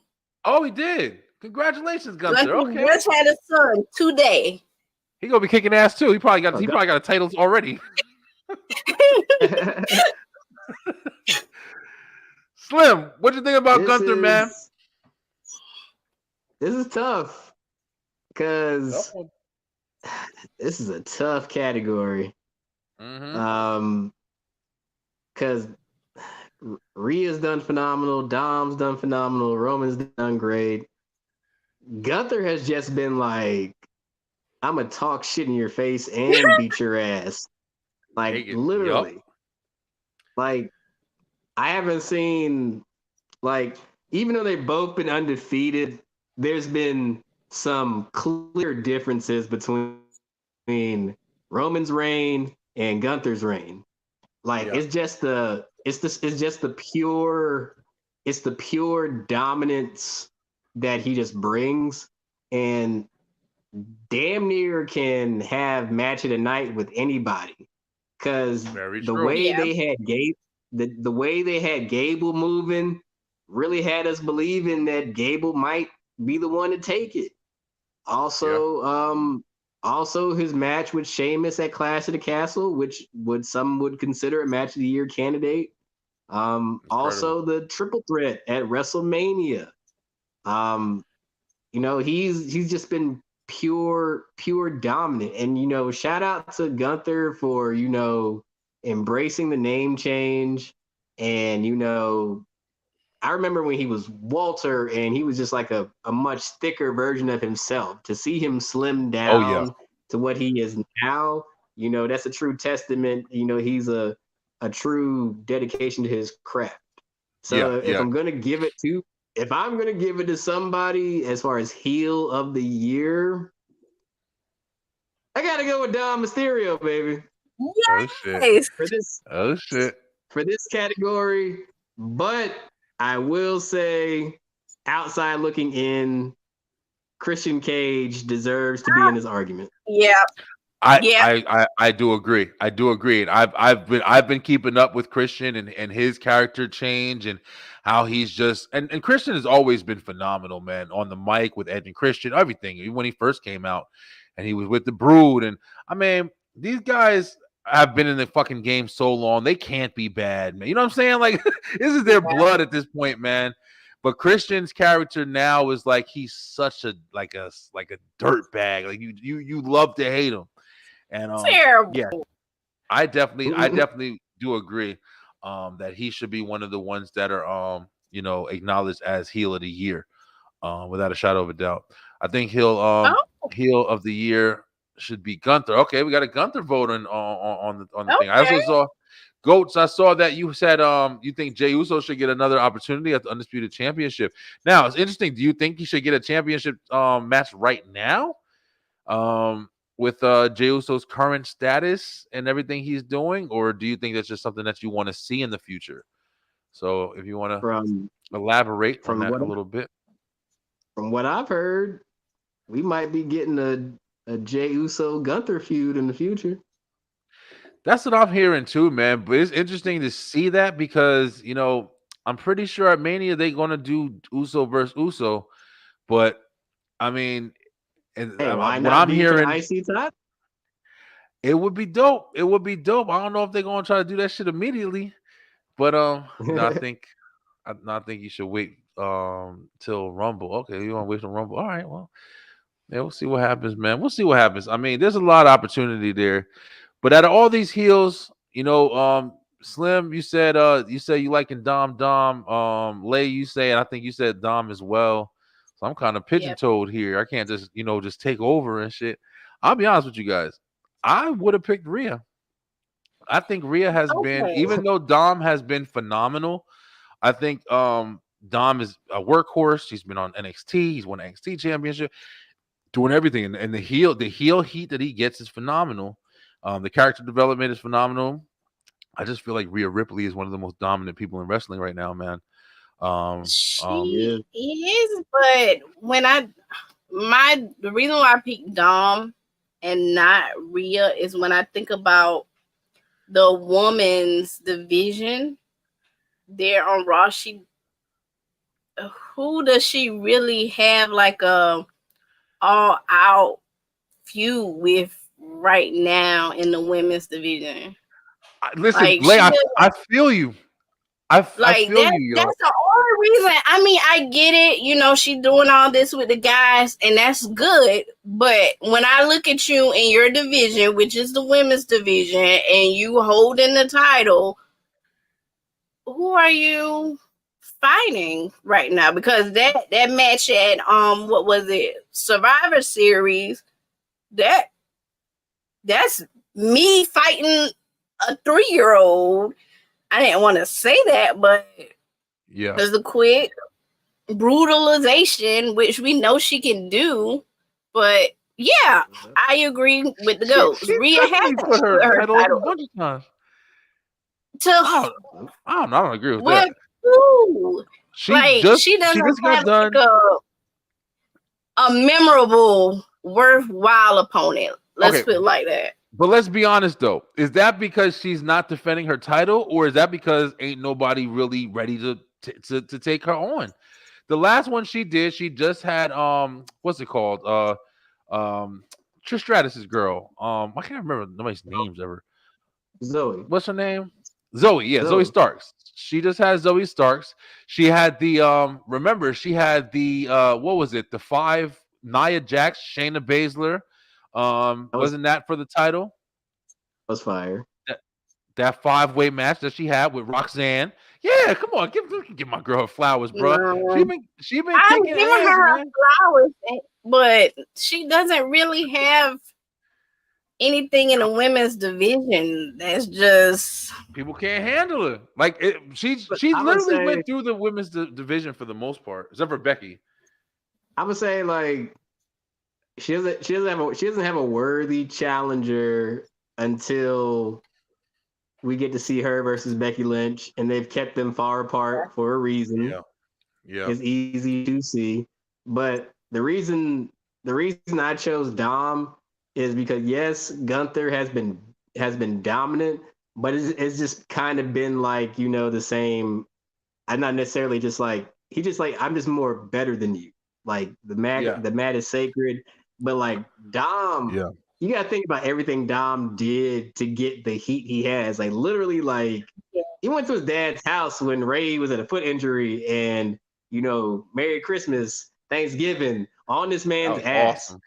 And then literally on live television, disrespects his Latino mother. I don't know about anybody else, but I'm half Cuban. Like a lot of that stuff hit home in a Latino household. And then honestly, honorable mention for moment of the year, Ray snapping and punching Dom because he had held back for months. He said, I ain't gonna hit my son. I ain't gonna hit my son. I ain't gonna hit my son. Soon as he said something to Angie, oh yeah, it was on the popping. But that's why I say Dom, because like Dom literally like disgraced his bloodline and continued to be on Ray's ass, and just like I think when you see Dom, you just want to boo this man, like literally, and that's what they do. Yeah. Like and Slim, like when you were out, like me and Brian was talking, I was like, Dom really does live this. The way he got up during his dad's Hall of Fame speech and he just walked out, like the stuff that he's been doing on social media, like he does it 24/7. There's no stop, and I can admire that. Yeah, I agree. So wait a minute. Uh-oh. Hear that drum roll. Who we gonna go? Dom or Rhea? Dom. Where we at? It's a trick. No, I'm gonna give you guys. You guys make a valid point. I think that Dominic Mysterio definitely deserves it. Like we said, he's an up and comer. Rhea has been tremendously dominant. Roman Reigns hasn't been around enough, unfortunately, to even though he's done a great shit. I mean, he's done. Don't forget Roman's earlier this year. Roman Reigns just started to kind of just fall away. People act like he's been away forever. He's just started to fall away a little bit after SummerSlam and after Mania, really also. But Roman's done a lot. But as far as Dom and Rhea and Gunther and even Shinsuke with just having a phenomenal character change and just being super, heelish and whatever you want to call it. You ain't touching Dom. Dom is getting crazy heat. You can't even hear this man talk. It's not even going away at this point. And his matches, he's had 97 matches this year, right up there with Seth Rollins and Cody Rhodes. So shout out to Big Dom. We got you, brother. Yep, Dom deserves the most hated on the microphone award. He definitely does. Oh, wait, I got to give him his award. My bad, Dom. I'm over here about to leave you without your award, bro. About to give you that. We got Heel of the Year from STR. It's going to Dominic Mysterio. Where you at? I think it's somewhere over here. Do I got it? That's tag team. Man, I don't got the heel one. I don't know. All right, F it. We're going to just double up on storyline of the year. Dom, that's for you, bro. Shake it up, Dom. Congratulations, brother. I don't know where the heel one went. I had a heel one earlier. I might have deleted it by accident. Shit happens. All right, let's go ahead and get back to the list here. So right before we get here, Slim, when you were going, also I think we did go over the returns and the let go list from WWE this year, which was a very interesting list. Had a lot of names on it for let go that were kind of interesting, like Dolph Ziggler and Riddle, and guys who are actually doing things in the industry. But also wanted to shout this out, which is something unfortunate to shout out because this guy was one of the biggest names in the industry to really, really, really make noise and really, really, really be as entertaining as in recent memory from watching this that I can remember. But my man Bray Wyatt, man, we actually lost him this year. It was probably one of the most shocking moments of the year, because he did just make a return, at the Royal Rumble. He had his first match, and it was really interesting, man. All of the Firefly Funhouse and the new stuff that he was doing with Uncle Howdy and everything. The direction was going crazy, but unfortunately, he had a lot of things. So I did hear a little bit about this. I wanted to kind of update everybody on this. So apparently, I remember. I don't know if everybody remembers, but Bray Wyatt did an interview where he was talking, and he said that he knew that his time wrestling was limited. He knew that it was right around the time when he won the title at the Elimination Chamber, when John Cena lost that year. But he had did an interview. I can't remember where. Don't ask me, but I definitely heard this shit. I ain't making it up.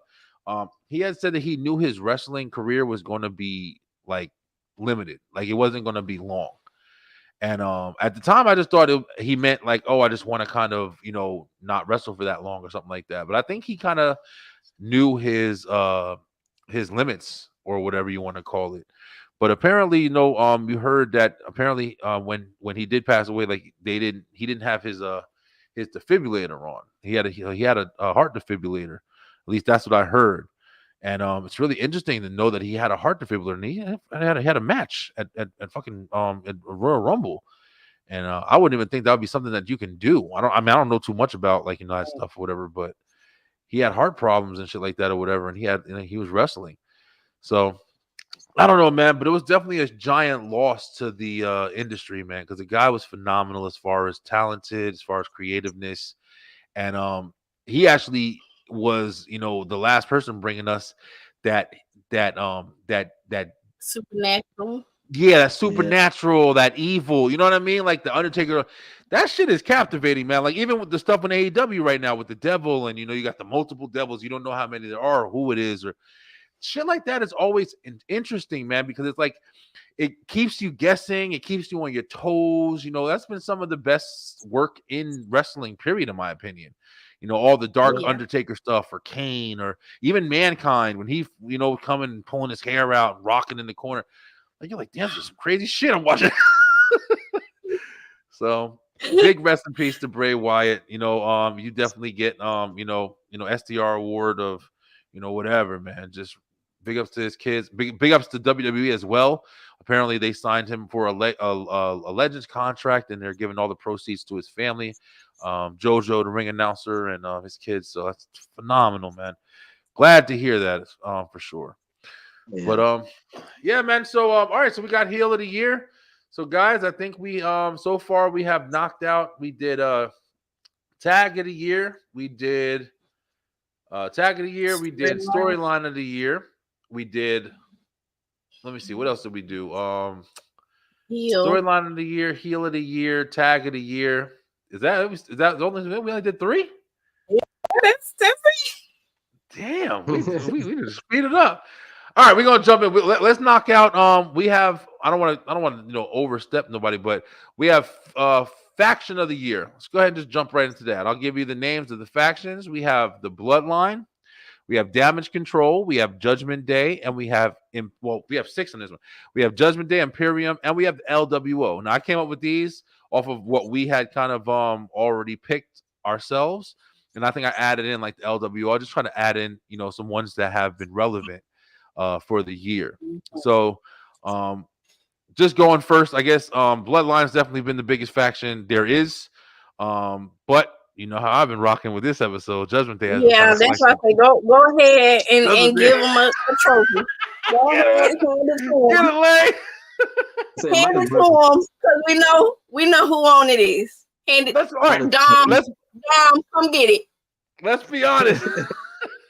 Let's be honest though. Because the bloodline, if it was last year, I would have gave it to the bloodline. But and I'm talking with the Sammy, with everybody. The black bloodline got that shit last year. But it's Damage Control came back in. They got Oscar. They got this. They got that. At this point, they haven't turned on Bailey yet. So they all a united front right now. They pretty strong right now too, man. With Kairi Sane and the Ibuki Warriors. So they got the title, but I don't think you're touching Bloodline. So we all in agreement. The Faction of the Year award for STR first annual goes to and the Bloodline. The Judgment Day is racking up, man. I'm trying to find it. There they go. Boom! Judgment Day, baby. They back at it. I don't even got my music no more. We ain't gonna worry about it. Judgment Day, you guys have racked up another trophy, man. Listen, we really, I'm gonna post all the results. I'm gonna make a nice list and post all the results so you guys know everything that we said on today. But Judgment Day has another award, Faction of the Year. Big year for the Judgment Day, man. It's very interesting. I'm actually interested in also seeing what other people's award shows or whatever under the year wrap-ups that they have, if they kind of match what we're doing here as well. But all right, we're gonna wrap it up, guys. We are running on time now. We got on 2 hours. We don't want to go too long tonight. We got lives and shit. We ain't gonna do all that. I'm trying to go play Fortnite. I play Fortnite with my baby every night, before we go to sleep. I don't know. This is our shit, But that's what we do. But all right, so we're gonna jump right in. We're gonna do we're gonna jump from Faction of the Year. Let's go to another big one, and we have like 3 more after this.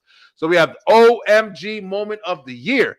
Now we have a little bit of a conversation about this one. OMG Moment of the Year. We have the Usos split up. We talked about that a little bit on the show so far. We also have CM Punk's return. That was a really big moment of the year. Then we had another big moment of the year that I don't care what anybody says. Nobody better bullshit me like, oh, I knew this was going to happen. All this other stuff. Ain't nobody knew it was going to happen. And that's this man right here. Popped his ass back up in wrestling. And nobody saw. This is one of the biggest moments for me. I ain't going to lie, bro. Because when I heard it was The Rock's music, I'm like, there's no way. The Rock's over here just popping up on a random ass episode of SmackDown. How y'all feel? I'm going to say CM Punk. Oh, you just jumped right into the guessing. And I'm talking about how you feel about The Rock's. How you feel about The Rock coming back? The Rock bringing it back. It's surprising. I mean, yeah. Damn, y'all ain't feeling it? Oh, shit, okay. I liked it. I mean, now if he would have came back and they would have started him and Roman's little storyline that I'm wishing for, then yeah. Got it. I ain't gonna lie, like, I was surprised when he came out. Like, hearing that music is always nostalgic, but part of me was pissed because I was like, they were both that night in the same building, and I can't get like one little interaction. Right. Yeah. Like, okay. I can't even get like interaction with Solo, even Paul Heyman. Like, the bloodline at all. That's interesting. Yeah, I feel you there. Okay, that's a good point though. That's definitely a good point. You guys saw The Rock and you're like, damn, The Rock is here. But you're like, damn, you ain't gonna do shit, bro. He's gonna fight Austin Theory. Who cares about him? Right. Okay. If you're gonna come here, you're gonna have to acknowledge my tribal chief. Hey, listen, man. I don't think that's over. I definitely don't think that's over. I mean, I don't know when we're gonna get it, but I don't think it's over. I would love to see it like a SummerSlam. I definitely don't see it for Mania, but I would love to see it for like a SummerSlam or something like that. But we had The Rock coming back. Also I added on here Cena returning to wrestling. Cena came back as like a full-timer. Like he's on SmackDowns and everything. Cena did a really good job too. Even though he didn't, really win, but he don't have to win. It's fucking John Cena. He's done his time and it's good he's in there making noise and drawing some people into the seats and allowing people to see him again. How'd y'all feel about Cena's current return? I thought it was I'm really a cool. John Cena fan, so Yeah. unpopular opinion. Oh I man. cannot Way stand John John Cena. Cena. Oh shit, you don't like Like him at all. I You don't. a I mean, Cena sucks. You a Cena sucks competitor. Yeah, Uh-oh. How you feel, I don't Slim? know what it is, but Yeah. I think it was cool seeing him come back. I think it's always cool when Cena comes back. You know, it's in his blood. If anybody's WWE, it's him. Yeah. And he's earned the right to go the Hollywood route.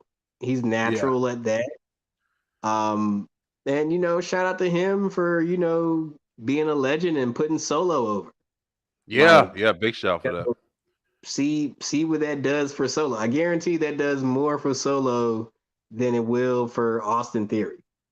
Well, the And he Austin had Theory one was almost wasted, bro. Because Austin Theory one was just like, I mean, he won, but it literally didn't really feel like it did anything for him. it felt so. I ain't gonna lie, that entire build felt so forced. Yeah. Like it did not feel natural, even if you were teasing it on Instagram and John Cena playing into it, shouting them out on Instagram and all that stuff. But like I ain't gonna lie, all due respect, I've seen Theory when he was in Evolve. He has great talent, great look, but to me doesn't scream the guy. Yeah. The charisma is Like not really there that I can see either. I'm not gonna lie. like when Vince said, you're my protege, I was looking like, what? Yeah. I was like, really? Trying to build him because All he had the look, like you said. but but to get back on the topic, I feel like, I love Cena coming back. But he didn't, like you say, he didn't have to win. He's past that. Yeah. And I mean, I say I'm a Cena fan, but I ain't gonna lie, I was anti Cena for a long time because like people got to remember, like there was a period in wrestling where John Cena was the top babyface and Randy Orton was the top heel, and there Yep. was just everybody in between. Yeah, that's right. And that was almost like maybe like a 5-year time span where Their that was feud like was great. Like, I ain't trying to be funny. There's a graphic somewhere of how many times Randy Orton and John Cena have had like a main event match. I didn't realize they fought each other so many times over my Bro, it was like a childhood. million. Yeah, it was like a million. But you want to know something? There was one point where I thought they were gonna have another match, and I was actually looking for it. I forgot what it was. It was like Cena had came back, and they were saying something. They didn't know who he was like going towards, and then some people were pointing out like, oh, he might be doing something with Randy. I can't remember what time period it was, but I was all for it because Cena and Randy, it was like they came up together like around the same time, everything like together. It just seemed like they're the two, individuals who, run the back, and I would love to see them go at it again. Remember, Randy Orton's a 14-time champion, man. He's right up there with, and he's still in the fucking game. Like, I feel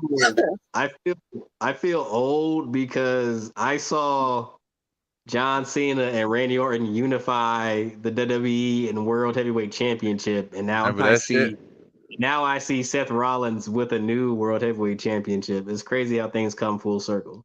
yeah, man, they've been doing it for a while, man. But one of the last, moments, oh my god, of the year, and this is crazy because I guess so much stuff has happened. One of the biggest ones on this list is definitely, the CM Punk one is kind of fresh still, and that's something that nobody ever thought would happen. But you want to know something? WWE got bought out this year, yo. Vince McMahon is, for the first time, not in charge of WWE. Now, that is freaking crazy, man. And it doesn't get as much acknowledgement as, I think, if you think about it, like you said, Slim, like we've been watching this forever, man. We've known WWE forever. And the big name, Vince McMahon, Chairman Vince McMahon, he don't run the shit no more. Like, Triple H is like in the head honcho seat, but the whole company is ran by a different company, attached to UFC, Endeavor, whatever they're called. And it's just like, it's crazy that, it doesn't really get the same kind of acknowledgement. But even when I was writing the list, I was literally sitting back like, damn, Vince McMahon is not in charge of WWE anymore this year. That was a giant thing that happened. So it's definitely crazy times, man. We're gonna see what happens going forward, this brand new year with all the new changes that are gonna, because it's gonna be some new shit, new contract or whatever they got, or it's gonna be some new stuff that they roll out, and we're gonna see a whole nother WWE, in a way. Creatively, Yeah, go ahead. creatively, I feel like it's for the better. Yes. Because the honest truth is Vince was out of touch and did not know what fans wanted and couldn't build good stories. He would torpedo ideas if it was like pushing somebody he didn't think was worthy or something like that. And to a certain extent, like, that's your company. You can run it however the F you want. You got it from your dad and took it and made it $1 billion industry. All due respect to you. But at the same time, I feel like if you have somebody in a Triple H who has his finger on the pulse and knows what the people want, especially when you saw him making headway in NXT, like when I first started seeing, like, the NXT, especially in that takeover era, it gave me those semi Attitude Era vibes, just how the production was. But it was like, we're getting all this indie talent, like the famous indie people, and putting them on a bigger stage and letting them do what they naturally do. And, sometimes people can't see, what's right in front of them. But, and I think we've seen it already this year, that certain people that have gotten pushes and certain matches that we've gotten, and just the way things are formatted, that stuff has changed. And I think it's a little bit more exciting. We've got a different type of talent. I'm excited, like, because I might be getting off topic, but I'm excited what 2024 has in store, man. It's me too, man. It's a lot. We still haven't seen Jade debut yet. Like, it's crazy. She better be all that everybody amped her ass up to be. But I know she looks like a fucking, like a Power Ranger or something. So it's like, whenever you see somebody that engaging, like, it's like the anticipation is heavy. You're like, man, this girl about to come in here and wreck everybody. But it's like, I did watch her in AEW, and I'm not knocking her, but I'm just saying, like, she is getting a very high caliber before she even steps in the ring. And the only danger with that is, if she does step in the ring, she better back it up, and that's probably a lot of pressure on her, especially coming from a that's what they're working on now, though. Yeah, I think that's why they're holding off. But to go back to what Slim was saying about Triple H and Vince, I think the disconnect came in because Vince came up in an era where the big guy was the over guy. Like, he had the Hulk Hogan's and the Ultimate Warrior, Macho Man. He was pushing big guys. But I think where the disconnect with him and Triple H is, Triple H was the hottest star in one of the hottest eras in Raw. So he pulls a lot of that into what he's doing now, like what Slim was saying with how he was doing NXT, and he knows his audience is us, the people that grew up watching Attitude Era, watching DX, watching the matches, the storylines. So he knows that audience because he catered to that audience. He catered to that audience when they were kids. Now that they're adults, he basically grew with us. It's kind of like that. What was it? Steve Burns off Blue's Clues when he came to TikTok and everybody's like, "Oh my God, my childhood." Triple H really did grow up with us. I remember being a little girl and watching Hunter Hearst Helmsley and then go to Triple H DX. Then we have the Game, the Cerebral Assassin, to what we have now. Like, he grew along with us. So it's not even that he has his hand on the pulse. He was right there in the evolution, no pun intended, but he was. So it's easier for him to make those calls and to create those matches and storylines because he knows what sells. He's been doing it now for like 10 years. Somebody had said the other day, and I kind of caught it. I'm echoing hard, and somebody's saying, I don't know who it is. Somebody had said the other day that and I never caught on to this, but DX is running WWE. I was like, holy shit. It really is. Shawn Michaels and even Road Dogg is like, doing behind the scene works or whatever. DX is running WWE, man. Who would have ever thought back in the day us getting in trouble telling everybody to suck it are the ones who are in charge now? You know what I mean? Like, it's freaking bananas, man. But like you said, Lay and Slim, like literally, you never would have expected. These guys are the ones that they understand this industry, man. They understand the game. They were part of it. They were giant parts of it. And they're taking it, and they have the ability to control now, and they're doing phenomenal, in my opinion. We're gonna see what happens. I think Vince did get out of touch, but I definitely thank Vince for all the the love and the times and everything he's done, and he'll get his award, someday. And it's definitely phenomenal. But let's go ahead, guys. I know we started to wrap into 2 hours. We ain't gonna, go past 2 hours for sure. We're gonna kind of run through these last segments real quick. I mean, I'm gonna go ahead and just put it on the screen, and you guys can tell me if you agree with me or not. But the STR award for Oh My God of the Year, CM Punk's return. How do you guys feel? I agree. Yeah. I mean, even if it was all over dirt sheets, it was still crazy to see it in living proof. Yeah, I agree. I mean, and the one thing about it is, even though it was all over the dirt sheets, this is the one thing I gotta say: it's been on the dirt sheet. You know what I'm saying? Like, it was literally like a joke at one point where it was like, "Oh yeah, CM Punk's gonna come back."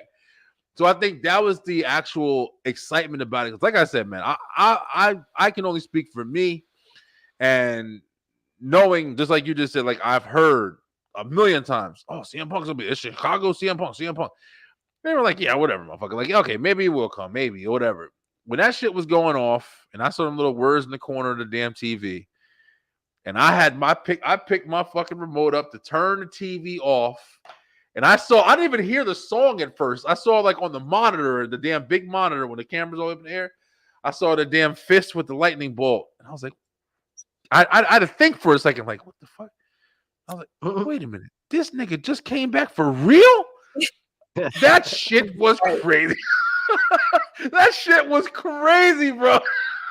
I was like, get the fuck. I was in my damn chair. I pushed myself in my shot. I was like, get the fuck. He's really came back.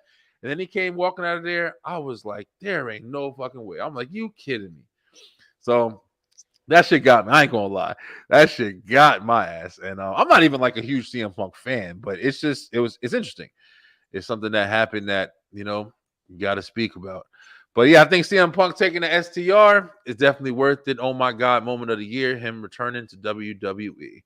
All right, guys, we're gonna run through this next one really quickly, and then I think we have female of the year, and then we have babyface of the year, and then we're gonna wrap it up. Hey, Beeline, thank you guys so much for.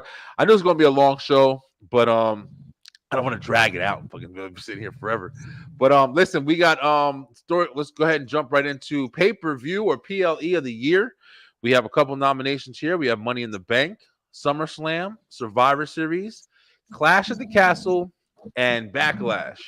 Now, I don't know. I know that you guys gave me some of these as well. I know. I think I picked Money in the Bank. I did enjoy Money in the Bank this year. I like the rivalry between LA Knight and Damian Priest. I thought LA Knight was going to win it. I was kind of pissed that he didn't win it. But Damian being Senor Money in the Bank, I think it's done phenomenal for his character development. LA Knight kind of already had his character development. But the one thing that I really liked was, I also picked, I didn't even put it on here, but I think I picked Payback because I thought I put it on here, but I guess I didn't. But Payback had this match right here, I believe, if I'm not mistaken. Kevin Owens and Sami Zayn versus the Judgment Day. And man, was this a fucking good match, man. Like, I mean, the everything that everybody was doing when Rhea came out and fucking speared Kevin Owens through the barricade. Everything about this match was phenomenal, in my opinion, bro. Like, really, really crazy. What up, Laura? And I definitely thought that was really engaging. But which pay-per-view were you guys looking forward to the most or enjoyed the most this year? I would say Survivor Series. Oh, Survivor Series? Yeah, the matches were really good, and then you have CM Punk's return, all of that. Yeah, Survivor Series was pretty good, man. It wasn't bad. I mean, in my opinion, it was a little mid, but the War Games matches were good. Gunther and Miz was pretty good. But of course, the returns and everything like that definitely made it. The women's War Games match, Damage Control and Bianca and them, I thought that was phenomenal. I love the whole Charlotte and Becky, getting reunited thing, getting ready for that, reunited, 4 horsewomen stuff. I thought that was phenomenal. But yeah, a lot of big spots and stuff like that. Survivor Series was really good. How about you, Slim? I got Backlash at Puerto Rico, man. That crowd was like that, and Clash at the Castles crowd was hype, but I think like Backlash at Puerto Rico was something special, man. And honestly, a validation for Damian Priest, because that match, you can say, solidified him with higher ups to be where he is today. And shout out to Bad Bunny for putting on a performance that night, and Priest for also putting on a performance for somebody who has not been doing this, at least not at a professional level, but so long. He had the match at WrestleMania, and we all know Bunny is very dedicated. This is a man who paused his world tour so he could train, so he's dedicated to it. But I look at that pay-per-view, and it's one thing that sticks out to me. I have never seen a crowd, even though I know because it's Puerto Rico, but I never seen a crowd cheer for Zelina Vega like that that night. Like that ovation she got. And I think that night was also a Brock versus Cody, wasn't it? I believe also in Puerto Rico. It was one of them. So that was some pretty good matches. Oh, and we got the return of Carlito and Savio Vega. Oh yeah. Appearance too. But man, that I make this joke to my friend all the time because he does music. You're over when everybody in the crowd is singing a song that you wrote. Like that's why I love that pay-per-view, because like Bad Bunny's entrance is probably one of the best entrances of 2023. Like that was crazy. Like that energy was just amazing. Yeah. Oh yeah. That's why I picked Backlash, man. Yeah, that crowd was phenomenal, man. That crowd was unbelievable. I totally agree with you. Clash of the Castle as well. I mean, I thought that was phenomenal.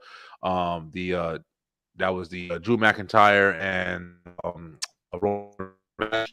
That was really good. I'll be honest with you, I don't really remember all the other matches that was on Clash of the Castle. Like I said, I've been getting it so mixed up because I remember Elimination Chamber was Sammy and Roman's match. That was one of my favorite matches of the year, because at one point, man, I'm not gonna lie to you, man, I was really, when Sammy first turned on Roman and how big of a push Sammy was getting and the acknowledgement, people were blowing up for Sami Zayn, man.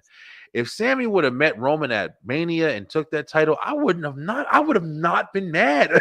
If I would have known what they did afterwards, but I definitely would have not been mad if that was the culmination of the whole event or whatever. Like if he would have beat Roman and just took that title, I'd have been like, listen, that was one of the best builds, that I've ever seen, because the storyline was phenomenal to build up to Sammy getting some crazy ass underdog shit. I wouldn't have been mad. I would have been shocked, but I wouldn't have been mad. But like you said earlier, Slim, I think Drew McIntyre kind of, or somebody said it, if Drew would have won, it would have made sense. You know what I mean? Drew could have had that title in his hometown. Solo introducing Solo Sikoa. That introduce Solo that year? Or was that this year? I'm so fucking confused. Solo hasn't been here for a full year then. Solo just came into WWE this year. As far as in the main roster. Yeah, if you don't count his time down at NXT, Solo cost Drew the title at Clash of the Castle. That's right. So damn, I didn't even remember that Solo didn't come until this year. I thought that he was here last year as well. Damn, man, that's crazy, bro. But this year and that last year, I can't get him. That's how fast this year went. But Clash of the Castle, I know Drew McIntyre match. I know that Sheamus and Gunther match, unbelievable, man. One of the best matches I've ever seen. Period. Not even just like this year. But yeah, and then you had Survivor Series was pretty good. SummerSlam was pretty good, and Money in the Bank. So let's go ahead and jump right into it. I'll be honest with you guys. I don't really know what would be the best one. SummerSlam had, the Jey Uso and Roman Reigns build over. Honestly, I didn't really enjoy that. I thought the match was kind of really basic. I mean, it was cool, but it wasn't nothing phenomenal in my opinion. I'm going to go ahead and say Survivor Series might have had the biggest impact on especially the future of wrestling. So I'll say out of these categories, I'll say Survivor Series gets the L. Gets the W. Sorry, it gets the W. Survivor Series. Congratulations, you got the STR as PLE of the year, baby. All right. I don't even know what the thing is. I ain't even looking for it no more. Listen, guys, sorry, but we wrapping up now. All right, so we got Survivor Series. I'm gonna have a whole list for everybody so you can see everybody who won and all the awards. We have 2 more awards. We're gonna kind of run through these real quick because I actually gotta get ready to dip out. But guys, thank you so much for this first year. We try to figure out, next year how we can make this a little bit more into it. Maybe we'll have maybe 5 things instead of having 8. 8 is kind of a lot. But let's go ahead and push through. The next category we have is going to be Female of the Year. So in this one, we have your choices between Bianca Belair. We have Bayley. We have Io Sky, Rhea Ripley, and Becky Lynch. Now, I don't know about you guys. I don't know if we have to have like a crazy discussion for this one. I mean, literally. Go ahead, Slim. Do you have anything to say? I mean, do we know who we giving it to, y'all? What is there to talk about? Really? Yeah, I don't know what there is to talk to. Congratulations to Judgment Day again, because you already know Rhea Ripley got that was the easiest one of the night. We didn't even have to have a conversation about it. But yeah, Rhea Ripley definitely hands down. She's been phenomenal. She's been on fire this year. And no, not even saying it like on some lazy shit. Like literally, like Rhea Ripley has been on top of the game this year. Still think that I'm going into next year. I don't even know who's going to take it. Becky and her is definitely looking like it's going to be Mania, and I'm definitely looking forward to that. And she's also fine as hell. I love fucking Rhea Ripley. Yeah. So Rhea Ripley, you are the STR Recap Awards winner as Female of 2023. Now, last but not least, we got one of the biggest ones on the list. Last one we're going to hit is Babyface of the Year, guys. All right, you ready for the big one here? Let's go ahead and talk about who we think is the main front runner of the thing. We have, as far as your nominees, we have, starting off with Cody Rhodes. As one, we have main event Jey Uso. We have L.A. Knight. Yeah. We have Sami Zayn. Sami Zayn's up there. And then last but not least, we have Seth freaking Rollins. Now, let me ask this first before we finish up. Did I forget anybody? Did we forget anybody? We have LA Knight, Jey Uso, Cody Rhodes, Sami Zayn, and Seth Rollins. Now, in WWE, I mean, Slim, definitely feel free if you want to tell us like some people that we forgot, in other areas or who you think. I saw you had said, I think Darby Allin as one. Well, you saying like just limited to baby faces? Yeah. Babyface. Darby has been incredible this year. I mean, he's a friggin' maniac. I mean, what more can you say? A lot of people can also argue, even though he just switched, but MJF works as a babyface. It works. Yeah, it does. So honorable mention to MJF, but sticking to this category, this is tough because it's tough. Right. we got some heavy hitters here, and like, to be fair, okay, Cody's Seth has been doing the damn thing all year, night in, night out. Yep. Puts on a banger of a match. He's here, even though I'm a big Roman fan. He is present, defending his title, taking all challengers. But even though, and then Cody too. I mean, Cody not lazy. Cody out there taking every challenge. This is a hard one. This is definitely a hard one. No matter who's and you wait to the end of the show for this one. This was the biggest. This is the main event. The main event, baby face of the year. Oh gosh. Yeah, this is a hard one right here. And then doing it right now. Then you got the rise of main event Jey Uso. Like, I tell you, like he's like, just his ascension ever since splitting from Roman has been amazing to see, and he's proven he can do his thing in singles competition. It's crazy. Yeah, it's hard. I thought I had an LA Knight in here, but I guess some of these things. And then I ain't gonna lie to you, my pick, honestly, it would be LA Knight, because his rise has just been organic. Yeah. It ain't been I forced. Agree. It ain't been forced.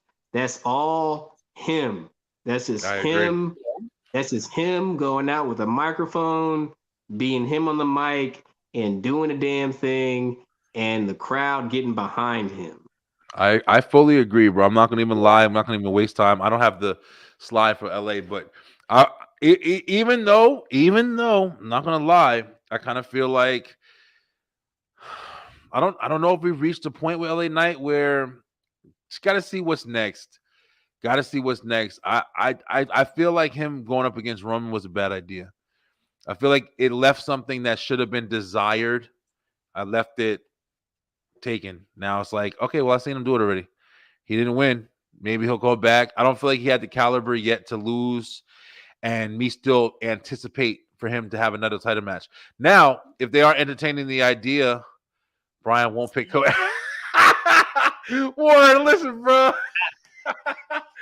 Shout out to the commission, yo. But listen, I'm definitely not gonna pick Cody. I'm not gonna even lie to you. I'm not gonna pick Cody. Cody has been phenomenal this year. He definitely, in my opinion, I'm not gonna even bullshit. Like Warren knows, I'm a fan of Cody. I always have to say this shit because people be thinking I'll be hating on him. I actually like Cody Rhodes. I just don't like how they establish him. I don't like how they try to set him up like he's the grandmaster of all. Like, I don't feel like he should have that establishment. I feel like there's a lot of people who are doing a lot of work, and they should get. LA Knight is one of them. He's, like you said, Slim. Nobody pushed him. It's not because he got the biggest contract. It's because he just fucking picked up a microphone and everybody just gravitated to his ass. And and that's the shit I like, man. I like that organic shit. Or like Seth Rollins. When Seth Rollins cut that promo on fucking CM Punk, that shit was organic, bro. It was just literally like you saw, you understood Seth Rollins when he spoke on that microphone that night. Like you said, this motherfucker has been here, and he like, nigga, you ain't coming to my house. This is my fucking house. And I understood it, and I was like, you got it, Seth. I ain't fucking with you, bro. But 907, he did not have 9. If he had 907 matches, he'd be dead. 97 matches, I believe. I don't think it's 907. wouldn't be here. He'd be wrestling right now. Man, we're Look, in overtime. I'm not in a debate. Listen, Warren, you know you can debate me all day. Cody Rhodes is fun, bro, but he wouldn't, as far as winning babyface of the year. Yeah, 97. Okay, I figured, man, 97. As far as winning babyface of the year, I don't know, bro. He also did a lot of losing too. Let's not forget about that shit. As far as the tag team title stuff, as far as I guess not a lot of losing, but he has lost. Brock Lesnar. I don't know. It just hasn't. I just ain't feeling it, yo. Am I hating on Cody, y'all? I don't think so. No. I don't think so either. Fuck it. Lay, how you feel? How you feel, Lay? Who you feel like is babyface of the year? I'm a stick beside Seth. Seth. Listen, I can't hate Seth Rollins. Seth had that title, and Seth has been defending that title, and Seth has won the matches, and he hasn't won on some heel shit. He hasn't won. He won straight up. He's pinned people, put them on their back, and pinned them. Back problems and all. Back problems and all. When he beat Drew, that shit was a stamp on it. Because Drew was kicking his ass.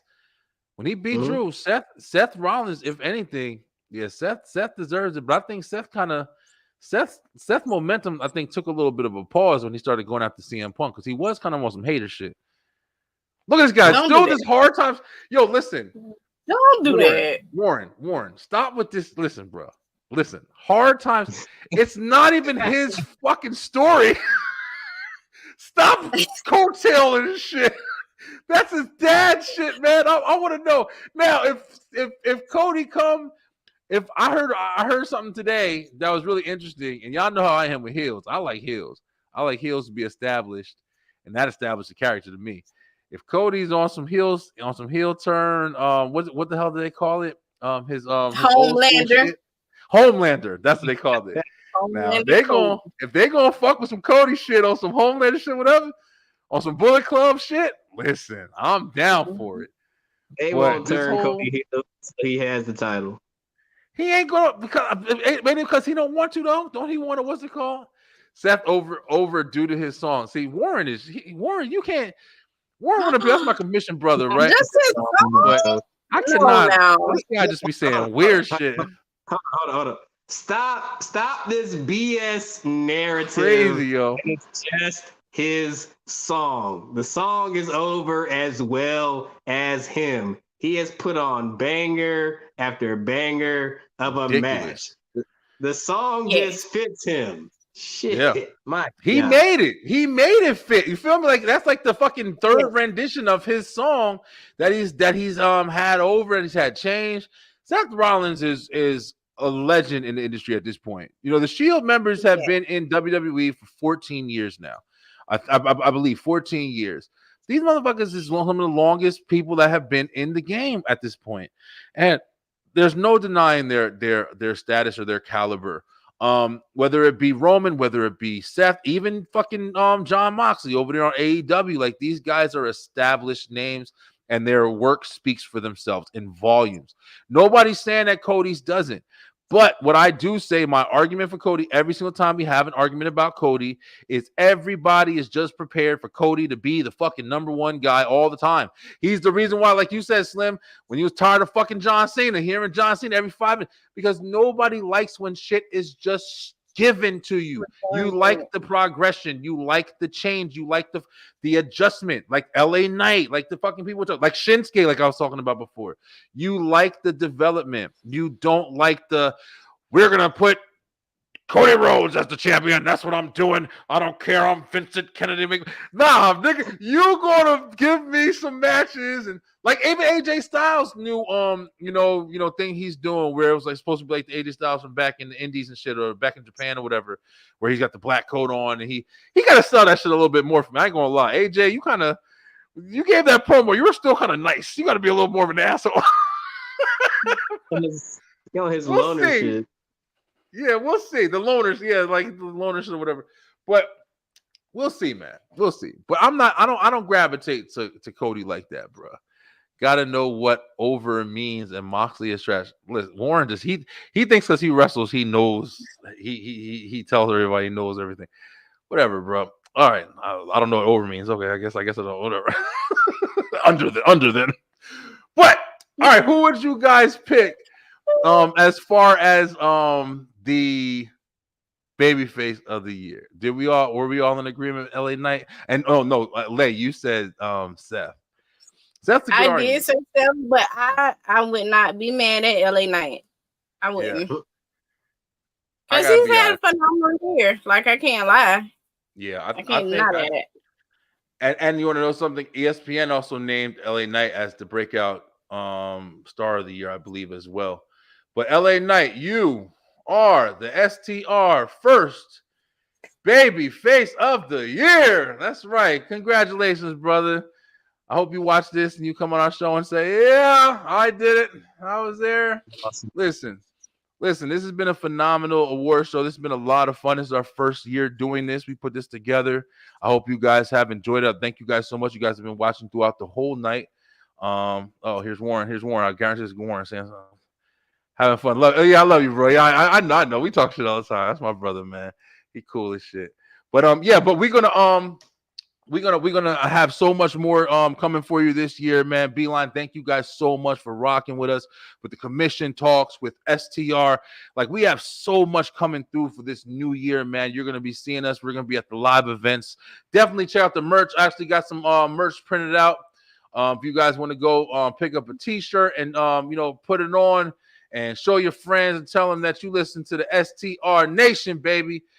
We doing big things this year coming up. Slim, Lay, I really appreciate you guys for rocking with me all night. Definitely this has been a lot of fun, man. I like dressing up and we're gonna do it. Next year is gonna be even bigger, man. We're gonna do a crazy one. I'm gonna have crazy animations, and maybe we'll even get a couple guests to come on here and do it with us as well. Anything in closing, guys? No.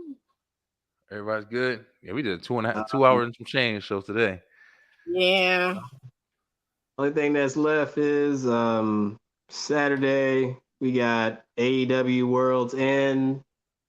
Pretty good stacked show. Keith Lee versus Swerve. Samoa Joe versus MJF. Christian Cage versus Edge. Adam Copeland.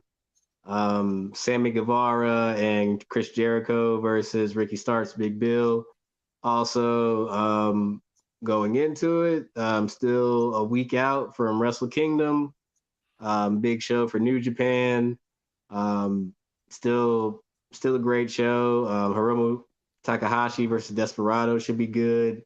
The triple threat between Moxley, Will Ospreay, and David Finlay for the New Japan Global Heavyweight Championship should be good. So 2024 is going to start off with a bang.